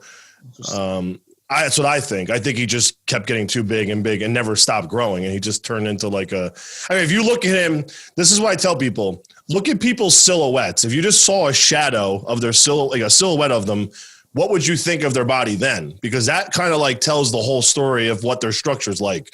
the hourglass, small waist, sweeping thighs, calves, arms, delts. You could see everything. And if that silhouette doesn't like make you go, holy fuck, what is this? Like, it's probably because their genetics aren't that good. They're narrow, their lats aren't popping. It's like, because like you look at James's legs, they're big, like 3D this way, but there's nothing to them there's no abductors or sweeps on them. They're just like bubbles. You know what I mean? Like they go out really far. So his side shots are fucking awesome. Like his quad thickness is great, but from the front, there's no detail. So like the legs look very narrow and stubby. Like I said last time, remember his quads are like really short. Yeah, so like, I don't know if it's a genetic thing or if it's just because he hasn't been bodybuilding that long either. He supposedly started very late, but.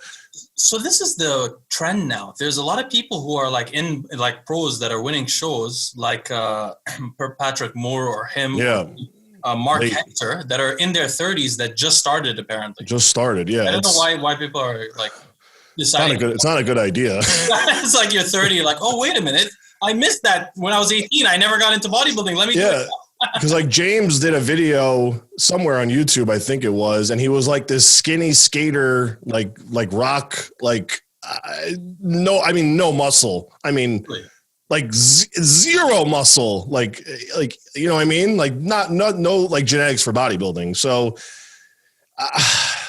it frustrates me that this is like not the future of bodybuilding because they don't really have that long of a career ahead, but like these are the guys that are winning the shows. And it's just like, then you got a guy like Mark Hector, whose body is just like pretty much near perfect. I mean, the guy's got a pretty serious body. His legs need to be bigger. His back needs to come up, but his genetics are just, I mean, his arms are his chest, everything, his fullness, his round, he was detailed, conditioned.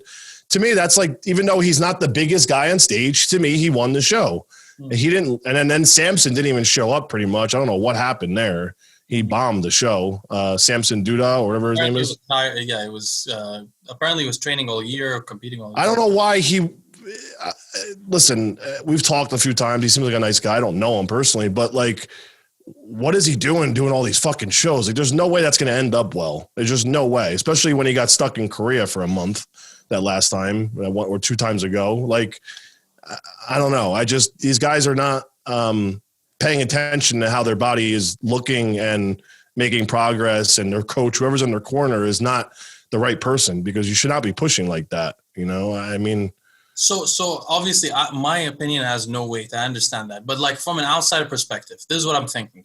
Why don't they actually award, like, why didn't Mark Hector win the number one position? What I'm trying to say is this. Say his muscularity was a little bit less or his dryness was a little bit less. Shouldn't he still get more points because he's visually appealing? 100%. So, for example, okay, now this is where I'm going a little bit far, and I know you might not agree, but say Patrick Moore, look, honestly, there are guys, like the classic physique guys, they don't look as good as Patrick Moore. Like the classic physique Mr. Olympia does not look as good as Patrick Moore. No. So Patrick Moore it's a bit of a sad situation that this guy is what classic physique should look like. He's not Mr. Olympia. He's not close to anything else.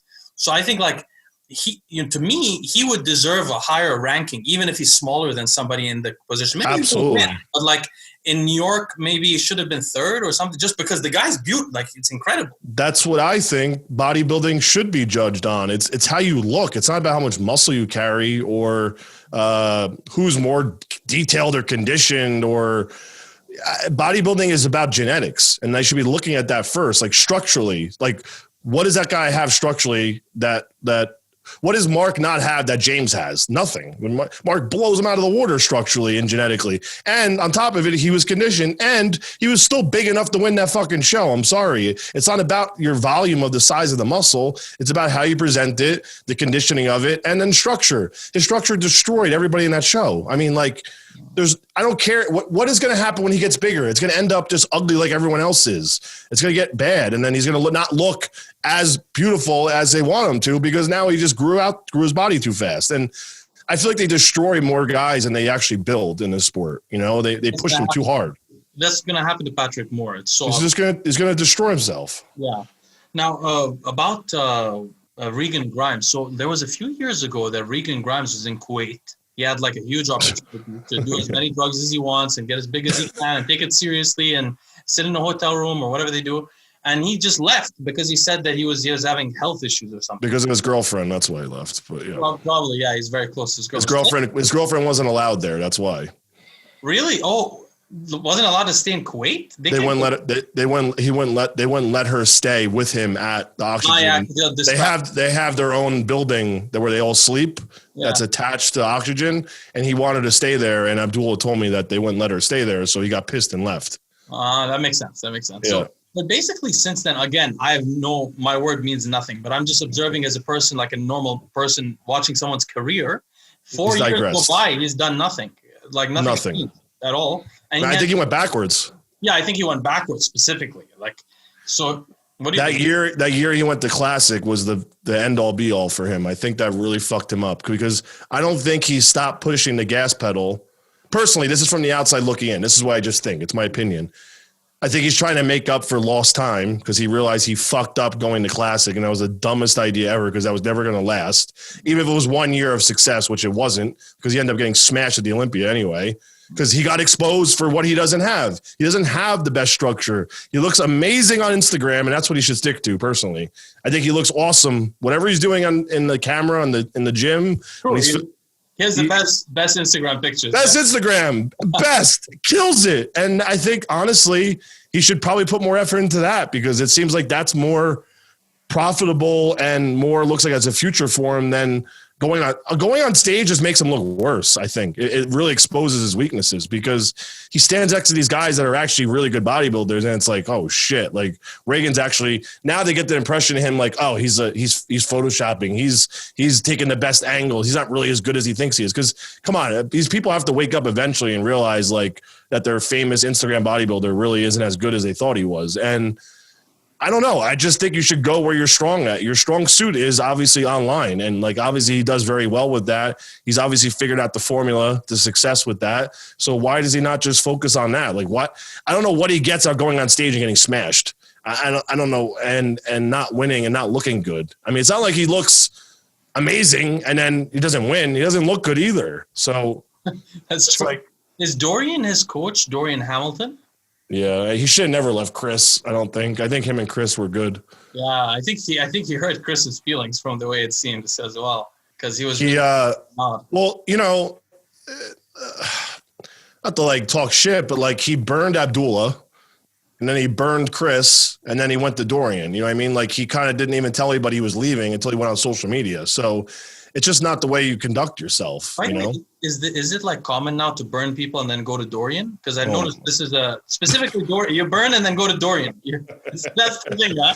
I don't know if you've noticed, but like it seems like the entire fitness community has an HD muscle contract now. Yeah, I noticed that. So ridiculous. I wonder how long do you think do you give them to last? I have no idea what's going on there. I actually tried to get Dorian on the podcast, but it was yeah. He didn't even read he read the message wrong. I was like, "Hey, you want to come on my podcast?" He was like, "Yeah, I'm starting a podcast next week." I was like, "Who are you?" Well, yeah, whatever. I'll just leave it alone. I'm not gonna.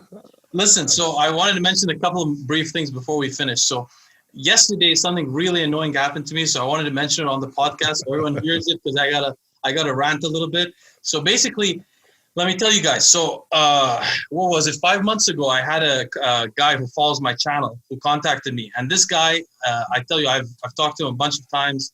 He's an intelligent guy, astute person, speaks well, respectful, kind, and he has liver cancer from steroids.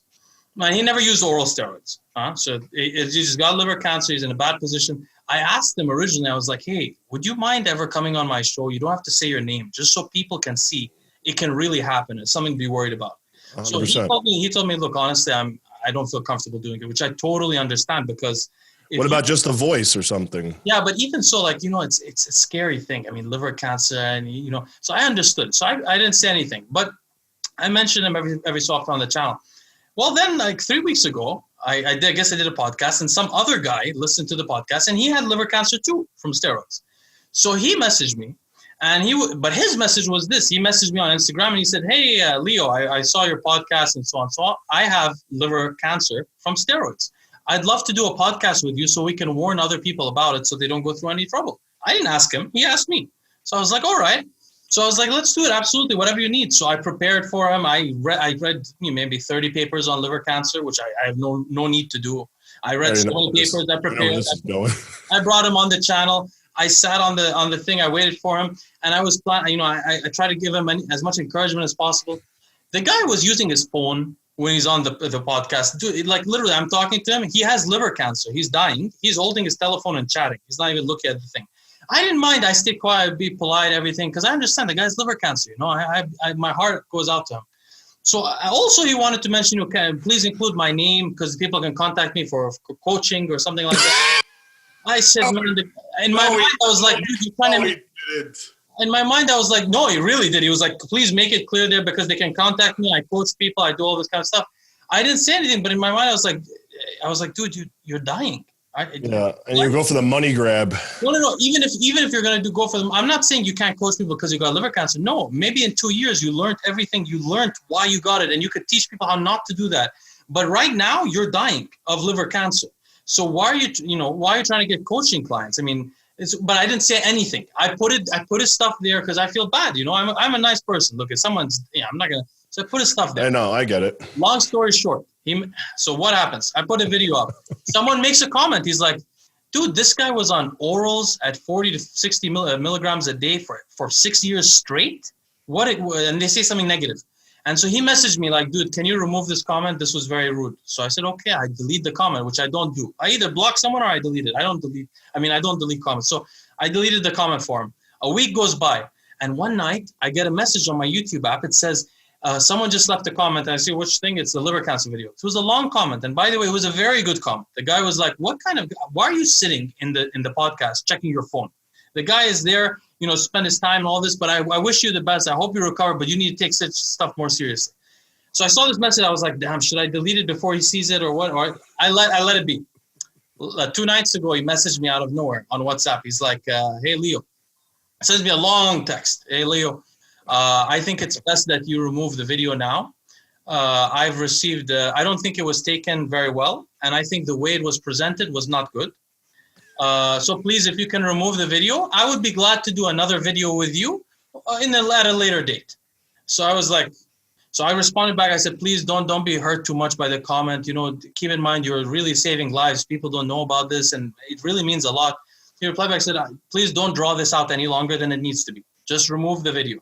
So I was like, excuse me, so-and-so, but my freaking channel, dude. Yeah. I was like, do you think you volunteered? I was like, dude, do you think what you're doing right now is respectful? Because I have a numbered podcast. I don't want to delete one and I have to lie and change all the numbers and change all the dates on my iTunes podcast and all that. Yeah. I was like, please. He's like, and he replied back, I want this thing removed. I was like, man. So I got pissed off. I just removed it right now. I just made it private. And I got into the thing. I said, I want to mention it. Just in case this guy's listening. Listen, no one asked you to come on the podcast. I can say a lot. If you came on to save people's lives, don't be a piece of crap and then want to remove the video. Because you're trying to save people's lives, not get coaching clients, right? Yeah.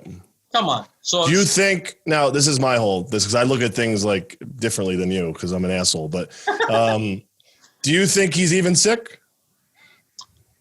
That would be, well, he's on, look, this is the funny. So I think he is sick I'm sure he is sick because during the podcast, look, he had big round delts and I'm not an idiot. So I'm looking at him. He said, I'm on TRT now. I'm taking 250 milligrams a week. During the middle of the podcast, I said, listen, dude, you have liver cancer. The androgens are bad for the liver cancer at any dose. Probably better for you to go off. But then I made a joke. I said, your shoulder doesn't look like 250 milligrams. When I said that, he laughed. And then after the thing, he messaged me. He's like, I went off everything. And then he sent me some updates from his scans and stuff like that. So I think they're real. But that coaching thing really throws me off. Well, yeah, but I think it was real because he sent me a bunch of tests and blood work. And he updated after the video. Because I'm just trying to put myself in his shoes. Like if I was going to go on a podcast and I'm dying of liver cancer or whatever I'm dying of, like the last thing I'm going to tell you is put up my number and name and contact info to get money. Like now listen, maybe he's going through stuff and he's got to pay his bills, but like, I think he was delusional. I think he thought that it'll go away. He didn't realize till the middle of the podcast. I was like, dude, you know that the medication you're taking, it adds 3 months. That's all. Like he was like, no, I'm taking this medication. If it doesn't work, he thought he was going to just keep going. Yeah, he's like, if the chemotherapy medication doesn't work, then I'll go out of the steroids. I was like, dude, that can only work by extending your life 3 months. Who the fuck is helping him? Yeah, nobody. So I was hoping you could listen to this and go to his doctors and so on. But because, anyway, like his intention for going on that podcast was not to help people, in my opinion. It was more so to get money. It was like, not. I mean, he was even. I mean, I told him, do you think? How can you call yourself a coach when you kill yourself with steroids? It's just fuck. It's just such a. It's so hypocritical. Killing yourself. Who the hell wants to get coached by this guy that killed himself? Yeah, I mean, well, but then you could say that about Chris Aceto, who got skin cancer. You could say that about George Farah, who got colorectal cancer. But at least they survived it. He's in the middle of it. He's dying of the cancer, and he's like, "Oh man!" Anyway, so the point is, the viewers. I'm sorry that I would never. You're a nice guy. I would have took the video down. I've been like, dude, you volunteered. I have proof that you wanted to do this video. You wanted to help people. You came to me. I waited for you to come on. We scheduled it. I wasted my time. I'd be like, pay me $500 for my time because you wasted an hour of my time now, and I edited it. I put it up. You know what I mean? You marketed it, and then. I don't know. It's just so people are so. That's one of the reasons why I really stopped doing interviews because so many people do that shit. Yeah. Oh, I don't like how someone said, delete that. I'm like, dude, you know what you're getting involved in when you put yourself out there on a video. And now, like, it makes people realize how much shit you go through and how hard you work, even though you're not really like. It's not hard work, but putting up with all the shit is a lot, though. And people don't put that into perspective until they put themselves in those shoes. And they gain the respect, like, damn, how do you deal with all these people commenting? And it's like, yeah, people don't realize, like, we should mention this. Like, the hardest thing about having a YouTube channel is all the negativity. Like, that's the only thing that makes you not want to post videos. It's not that hard to post videos. It's just. And what annoys me is the people that don't understand, like, why you have it. It's like, it's always 50-50, no matter who you are. You could be a priest talking on here or literally anybody, and they're going to have some people on there negative. That's just what it is. That's the world we live in. Yeah, really. It could be really anybody, and it's gonna have a jerk. There's gonna be jerk offs on there that are talking shit, and people are like, "Oh, why so many people hate you?" I'm like, they don't. I'm like, it's just the idiots on there, and that's just part of it, you know. But people don't realize how much damage it does to them until they're the one getting talked shit on, and they're like, "How do you deal with this? This is so hard." I'm like, don't read it. Oh no, I have to. I'm like, why? Yeah. Why do you have to read it? Every channel gets it. It's not just one channel. I mean, I've seen other people. Every single channel. And then people will be like, hey, why did you block me? Look, sometimes I block people and I shouldn't have, but you annoyed me. And the problem is somebody else said something really bad 5 minutes before you. So you annoyed me. I wasn't paying attention. I was like, I do the same thing. I remove it out of my life, and I don't have to deal with it. Why do I want to keep deleting it? And you keep commenting because you're that guy. Yeah, exactly. Or he comes with a new account, and you can. It's the accounts, and he's just posting everywhere. So annoying, dude.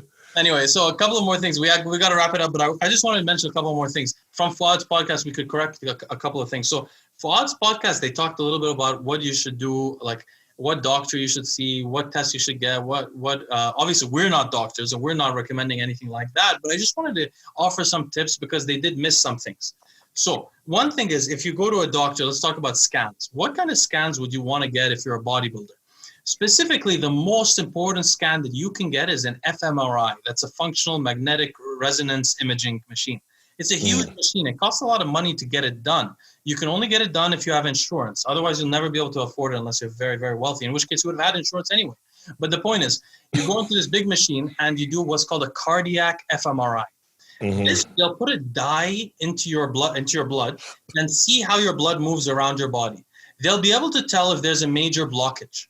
This is very important because if you have a major blockage and you don't know about it and it completely blocks, that's how you get a heart attack suddenly. One of the main ways. So if you do have a blockage, what they do is they go in and do what Dave Palumbo did. They put in a stent.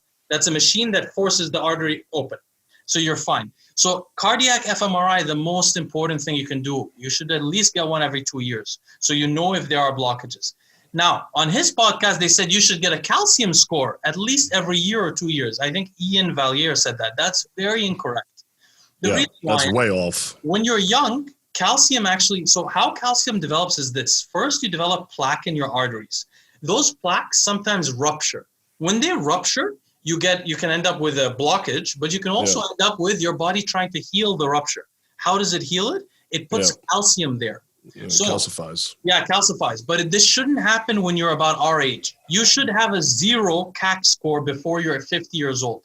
If you have any number, that means that 10 or 15 years ago, a long time ago, you had a lot of plaque and it healed. It doesn't mean that you have a problem right now. No. So the CAC score tells you about what's been going on 10 years ago. So how is the CAC score informative? Say, for example, you're 24 years old, you're a bodybuilder, you do 1 CAC score, you get a 0. You never do it again. Just wait 10 more years or 5 years. Say you get a CAC score and you get 10 or 20.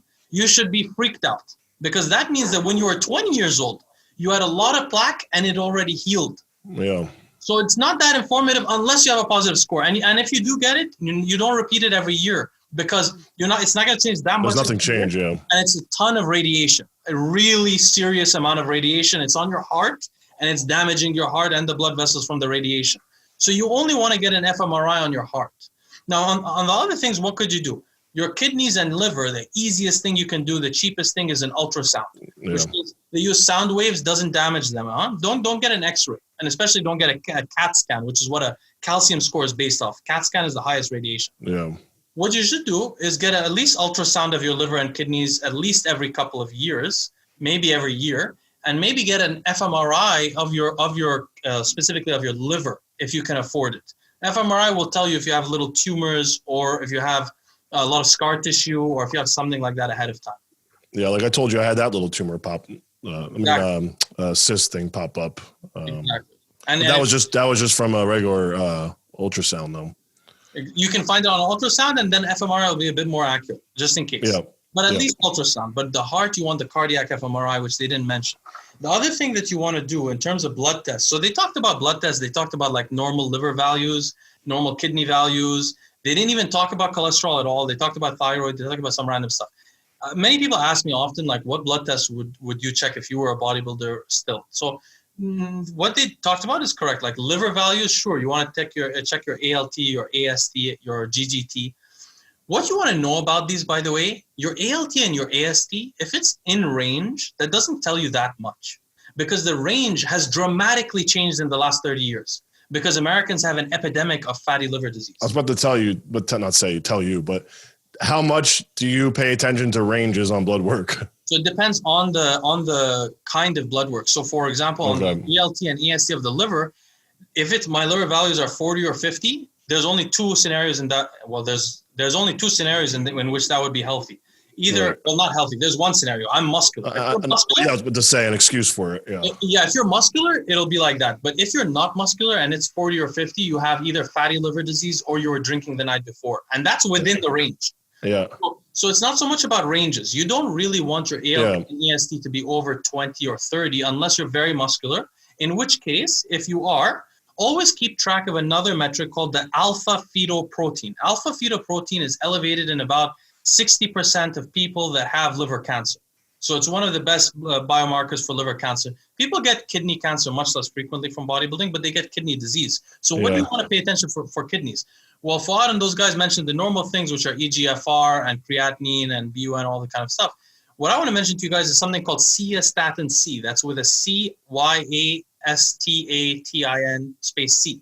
Cystatin C. And don't comment below saying, what was it? I spelled it, so just write it down. But cystatin C, it's a kidney measure that will not be influenced by how muscular you are. I noticed Fouad mentioned this on his podcast like 3 weeks ago, then forgot about it in the recent one. I think Fouad must have heard about it from me because I'm completely sure nobody talked about it. No one else talked about it, yeah. No one has. I was the first one, so I don't know how you heard about it. But anyway, so that's the cystatin C. They mentioned your HbA1c for your diabetes. That may be a good choice. But otherwise, they covered some good stuff. So I thought that this would be useful to mention. Did they talk about thyroids or anything? Or they talked about thyroid, but to be honest with you, I'm not very expert on thyroid. What were they? Which podcast was this? Him and Ian and who else? Yeah, today. It came out today. Oh, I gotta see it. Okay.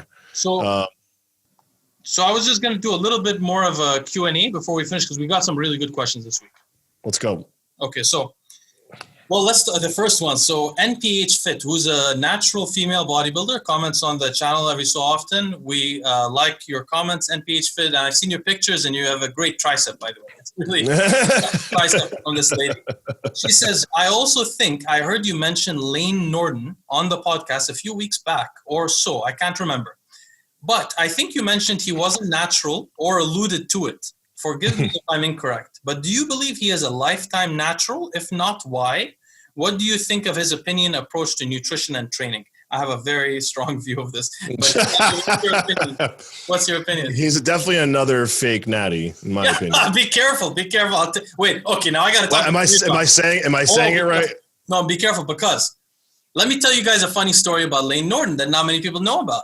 And I was just telling Derek from More Plates, More Dates about this last night, actually. It's a funny story, so I've been telling it to people. So basically, the only time in history that a Natty or Not video actually ruined someone's life completely was because of Layne Norton. So a gentleman named Jason Blaha, who's a YouTuber, 3 or 4 years, no, it must have been 5 years ago now. He made a video. He was one of the original Natty or Not people before. Right, he started all of it. Yeah, it was Blaha. He was the first. So he was doing Natty or Nots on Layne Norton. He said Layne is probably not Natty, which allegedly anyone with his right mind would think so. But Layne didn't like this. So Layne went and sued Jason Blaha while Jason Blaha was living in the UK. Now, I don't know the exact details of what happened. I can't confirm the exact details. But what I do know is that Jason Blaha lost the lawsuit, owed the UK government. Like, he had to pay Layne through the UK government so much money that he ended up leaving the UK, going back to Texas.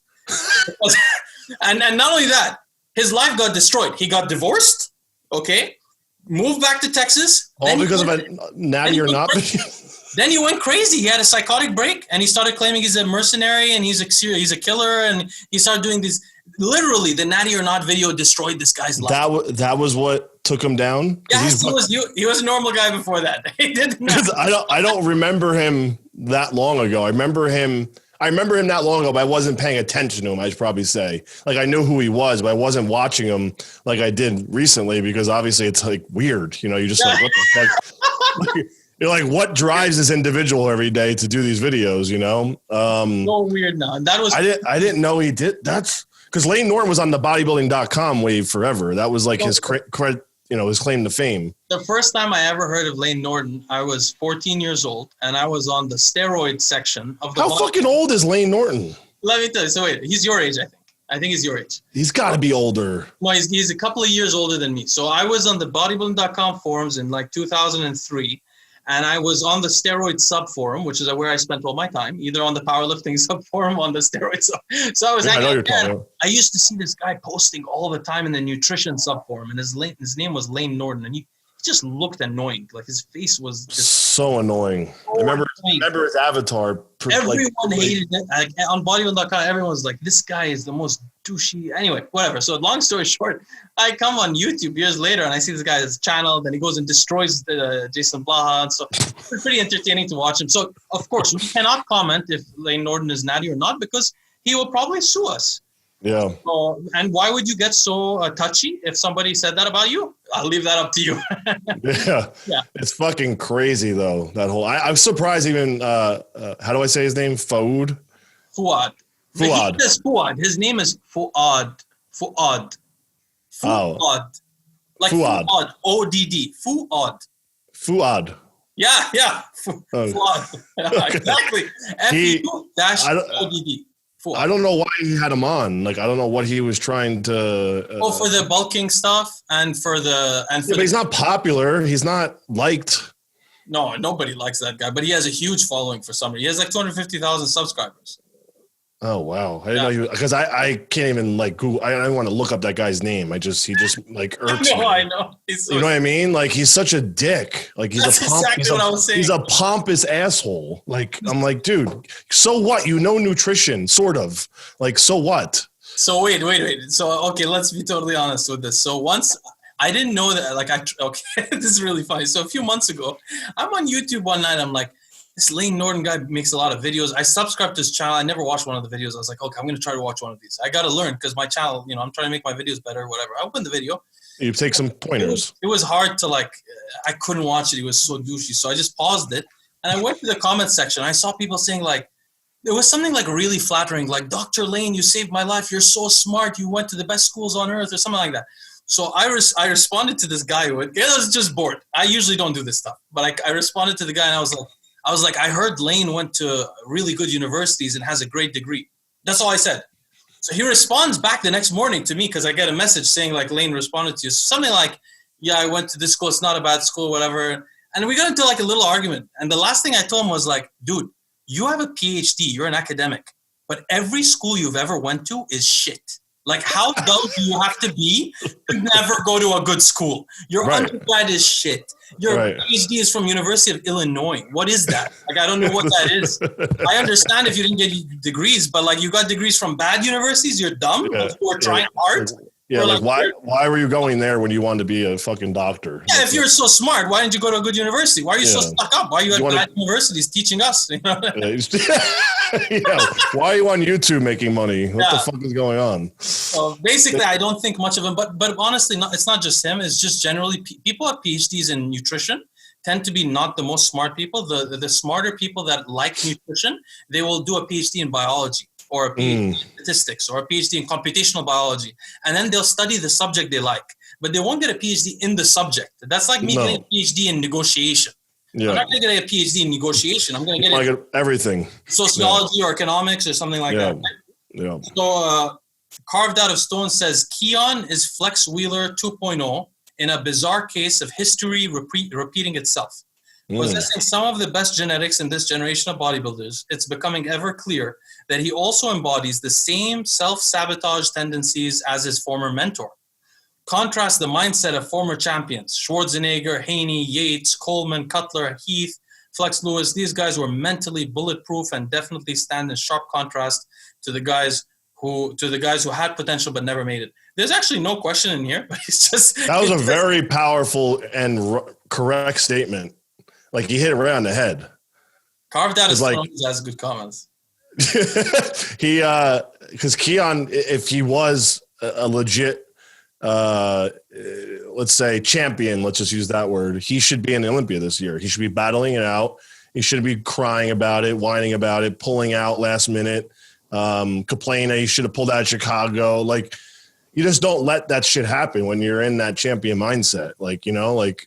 The only reason I started to talk about any of my weaknesses or any of my issues was after my career. You don't talk about that during. If you want to talk about that stuff, you do it after. You don't let people know, your weaknesses during that time, especially when you're in it, you know. And on top of it, he's a baby. He should not have any outside interferences yet. He should have nothing. Like, his own mind is playing tricks on him. I agree. But remember this too, though. This is, I think, is the factor. Remember, we're talking about how hormones affect people mentally. Yeah, that's what I think. It's a lot of that. He was natural not that long ago, and he just started taking shit for real. Yeah, and now he was with PJ. I don't mean to cut you off, but when he was at PJ only had him on testosterone and some SARMs. That's all he was on. And when he went to Dorian, I don't know what happened. I don't know how much shit he went on, or I don't know if Keone was as honest with him about what he was running. So when he did those shows with PJ, he was just on testosterone. He put him on some Winstrol. He never gave him Tren, Masteron, Growth, nothing like that. He was just on some SARMs and Tren. I mean, SARMs and Test. Sorry. This guy has genetics like So, and some anti-estrogens, barely any. Like, I mean, like, just like some Adex here and there to dry him out a little bit. But he literally ran nothing. He was basically on a SARM cycle for the most part. So I don't know what he did since he left PJ is the scary part, because he grew a lot. So I don't know if he threw in this, and pushed the dosages, because he doesn't know any better. He doesn't know drugs, dude. He knows nothing about them. Zero. Actually, that's a really good point for us to talk about, which is when someone doesn't have a background in changing the way their brain works. Like, for example, say someone has never used marijuana or any drug before, but one day, like we talked about last time, the first time you use marijuana, freak out. You know, It's the first time you use marijuana. You don't realize, hey, I'm tripping. This is not really how the world looks. And you take it seriously. And that's something happens if you've never used Tren before. or something like that. If you're on it for 3-4 months, you start to think this is how I feel. No, it's not how you feel. And listen, I just want to make this aware. I'm not blaming Dorian if Dorian told him to go take these things either. No, we're just saying if Keone wasn't transparent to him and honest about, hey, I haven't used any of this shit yet. Can we maybe start from, ground zero first? Because I never done it. I don't know if Keone was afraid to tell him that. I don't know the relation. They didn't fucking know each other. Let's be honest. They don't know each other from a hole in the wall. They never even met each other probably until the show. So was Keone honest with him about that? And maybe he told, oh yeah, I did everything, bro. You know how people talk. These guys are young and they want to sound like they're better than they are or more advanced or more experienced. And to me, I had this conversation with somebody and I had this exact conversation because I was like, do you think it's fucking him up? Because that's the only thing that would point to anything fucking him up, because he was fine before this. He was confident enough, he could get by. He wasn't all in his head. Now with all this shit in his head, I don't know. It's got to be affecting him a little bit. It has to be. I mean, the way he's acting is like someone who's deficient in serotonin. It's like he saw a fucking ghost. Yeah. He's really just basically not having a sense of peace inside. You can he's creating these problems in his head. He's his own worst enemy. Well, yeah, but I've seen a lot of bodybuilders end up like that. People who take a lot of DECA for a long time or use Trend for a long time, they get weird, bitchy, moody. All kinds of stuff like that. Yeah, we've got a few more interesting ones. So. Let me see. So this lady also says, she says, how much fat do you think, basically she's asking how much fat do bodybuilders actually lose in competition prep as opposed to water weight and all that stuff? She had a couple of questions. She wants to know, in terms of fat loss in a prep, how significant is the fat loss? Her second question was basically, if I remember correctly, do bodybuilders end up losing muscle in the prep, actual muscle? Those are the two questions you wanted to ask. Now, this is just generally speaking. It's hard to say how much body fat and how much is water for everybody. Obviously, it's going to be different. But I would say for me, because I can use myself as an example, because that's the only person I know truly, I would probably sit around 12% off season if I had to guess. I didn't really monitor my body fat. The thing with bodybuilding is you got to use the mirror by how you look, because just doing a body scan or doing calibers and measuring your body fat doesn't mean that you're going to win the bodybuilding show or that's your best look either, because you could hold fat. Your fat deposits could be, more in body parts than others, and the way your body proportions itself with muscle and whatever else, we can get more scientific. But so I never really used calibers or measured or did a DEX scan or anything, really cared to whatever my body fat was. I just used the mirror as my scale to whether or not I was ready for a bodybuilding show. You'd pinch the skin or you'd see detail, you see muscle fibers, you see striations to know if you're in shape. That was my way of getting in shape. But I would probably say I sat around 12, 14%, and that's probably high. But because I didn't really get fat in the off season, I was just watery. It was a lot more water than fat. Because then when I would look at my weight, if I looked at the beginning of my prep and what I weighed at the end of prep, it was only 15 pounds different. So I couldn't have really lost that much body fat. But the thing is, did I lose muscle?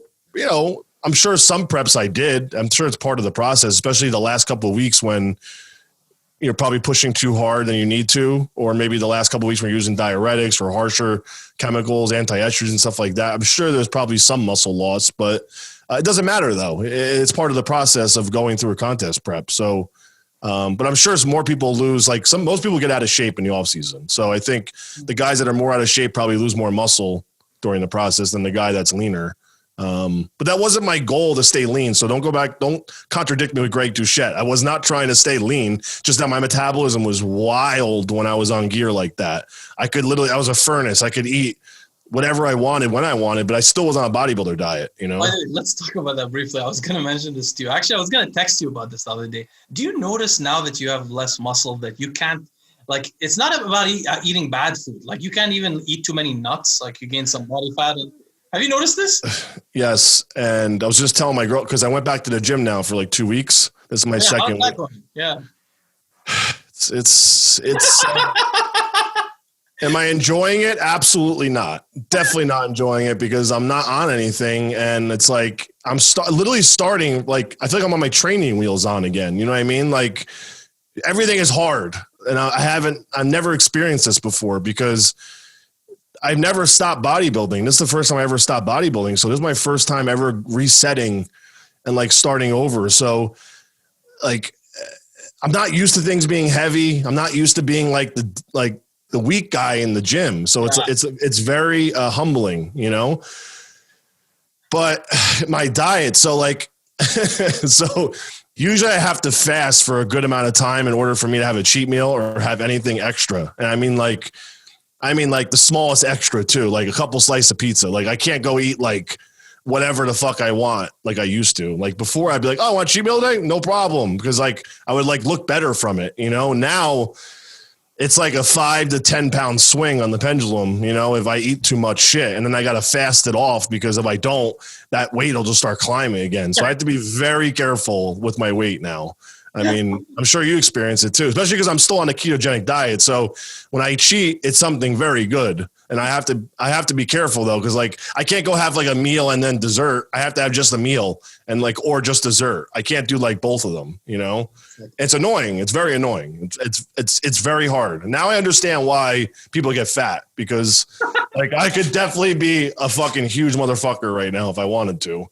I'm experiencing this. Basically, I've only started experiencing it in the last 2 or 3 months. I don't know if I ever told you this, but a funny thing happened to me like 4 months ago. My bike got stolen from inside my home. Like a guy jumped over my gate, like in the valley. Like you remember LA, in the San Fernando Valley, near Sherman Oaks. I don't know if you know where the area is. Yeah, I know exactly where Sherman Oaks is. Yeah. Some guy, I guess this was before the coronavirus, jumped in, took my bike, or just when it was starting. So I haven't had my bike for a while. I used to go bike riding and used to climb a lot. What a fucking dick. Yeah, I wasn't going into the gym, but I was climbing and stuff. So now I like try to go to the gym a couple of times. One thing I noticed, first of all, is that it's hard for me to bicep curl like 60 pounds dumbbells. Which is, for 60? I'm not going to tell you what I was doing. It's not only hard. The worst part is that I can only do like 6 reps. It's so weird. It's like my muscle gets tired. It's like, I'm done. Bro, it literally, there's no pushing past failure right now. There's it fails. That's it. It's off. Yeah, it fails. There's no past failure. The muscle is quick. I'm like going, all of a sudden it just stops. And I'm like, exactly, I know. And I'm like, what the yeah, I'm like, I'm on rep 3. If you take a 20-second break, it won't come back either. It'll just be like, still done. I never realized how strong the shit I was using till now. Honestly, I underestimated how strong I was and how strong the gear was until this past year getting back into my mojo. It's so fucking hard, dude. And mind you, I'm only training 3 times a week. So I have 4 days of rest every week and I'm still fucked up. Like I kinked my trap the first week and it's not been the same since. Like I'm literally there's so much pain down here right now because I probably pinched something. Have you ever heard Louis C.K.'s stand up? I know who that is, but I haven't heard it. Oh my God! Well, he's been ruined a little bit because he was like Me Too'd, but before he did a weird thing. He was like jacking off in front of people or some weird stuff. but he's a weird guy. But he's a comedian though. They're weird. He's really weird. But his comedy is really funny. He has this one joke about when you're like 14 or 15 years old, like you hurt your shoulder at a working out or something, you go to the doctor, they'll like replace it. They'll put like plastic inside, do whatever. You're 50, they just tell you, well, that happens. You just deal with it. It just stays like that. And that's the same thing in the gym these days. If I make a mistake, it's just going to stay there. But, bro, it's hard. It's very hard. But back to the important point. So I started gaining weight also slightly. Like sometimes I eat a lot of blueberries and the next day I'm like, oh, I got fat. So you feel the difference. Yeah, because you don't move much. We can't move. They locked us down, you know. Not much. But even though I noticed too, though, like me at the gym, I don't get my heart rate up like I used to. Like my metabolism is not like I have a good metabolism, but it's not like what it used to be. I used to be able to leave the gym and be like a different person. Now I'm like, what the fuck? But it also may be the fact that you're much smaller. So before your heart. Yeah, that too. Yes, absolutely. I mean, obviously there's a lot of variables, but I could just tell like when it's just different. It's very different. It's not, I'm like, damn, man. I'm like, this is weird. This is fucking weird. I feel good when I'm okay. I get going. Like, it's like a train. Like once it gets momentum, I'm good. But then like as soon as I stop in the gym and I get a little cold, it's over. Like I just leave. Well, that's why I haven't been consistent. I've went like once a week for the last like 3 weeks. So hard, man. What am I getting myself into? Anyway, we'll take the last question by Deltzilla. What am I getting myself into? Yeah, exactly. There's a couple of cool names I have here that follow us. Deltzilla, and there's a guy called Leaky Delts. Leaky Delts is a cool name. I like that one. Anyway, he said, I've heard of coaches having clients reduce or come off blood pressure medications like valsartan or a calcium channel blocker a few days or the week of a bodybuilding show in hopes that it would make them tighter and more vascular on stage. Does this make any sense to you guys at all? I really know exactly what this does. So it will technically make you tighter if you are hypertensive. So if you're hypertensive, all of the blood vessels in your body will tighten up. So what will happen? You might not look better on stage, but you'll immediately be stronger. So if you want to be stronger, stop taking your blood pressure medication or just drink a lot of coffee, get your blood pressure really high, you're immediately stronger. Or take the salt that the powerlifters inhale through the nose. Yeah. That will put your blood pressure up and get you stronger. It's not going to make, and it's going to make your body physically tighter, but I don't think it's going to make a difference in the way it looks. But one thing, just before Nick gives his comment, one thing though, the blood vessels that do show, like for example, I'm wearing a full sleeve shirt, but like for example, on my bicep, like I usually have a blood vessel there that shows. If you're not on a blood pressure medication, that vein will get smaller, so it'll show less. It's the opposite of what you're thinking. Yeah. I mean, you nailed it about the strength thing. No, I love when people come to me and they're like, this is all the common question. They're like, dude, I took D-ball, my blood pressure's high. I'm like, what the fuck did you think was going to happen? Or I took Anadrol, I took this SARM. Right? I'm like, that's going to happen, dude. You're taking the androgen. It's supposed to jack up your blood pressure to go to the gym and train. That's why you take them before you train to work out. I mean, like, it's just such common sense. Like, oh, I don't think this is healthy for me.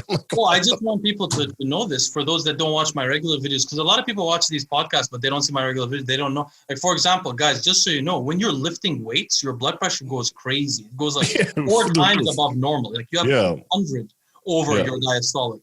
So that's why technically weightlifting is bad for the kidneys, because if you're doing like a 600-pound squat, your kidneys are really suffering during. Yeah, they're getting crushed. Every time we record a podcast now, I get some interruption. The phone won't ring all day, and then it has to ring the 1 hour that you do a podcast. Exactly. All right, I think we'll call it quits for this week. We'll chat again next week. Yeah, definitely. I'll text you after this. For some you have a bunch stuff. of stuff to text me. Okay, yeah. Have a Talk great to you day. soon.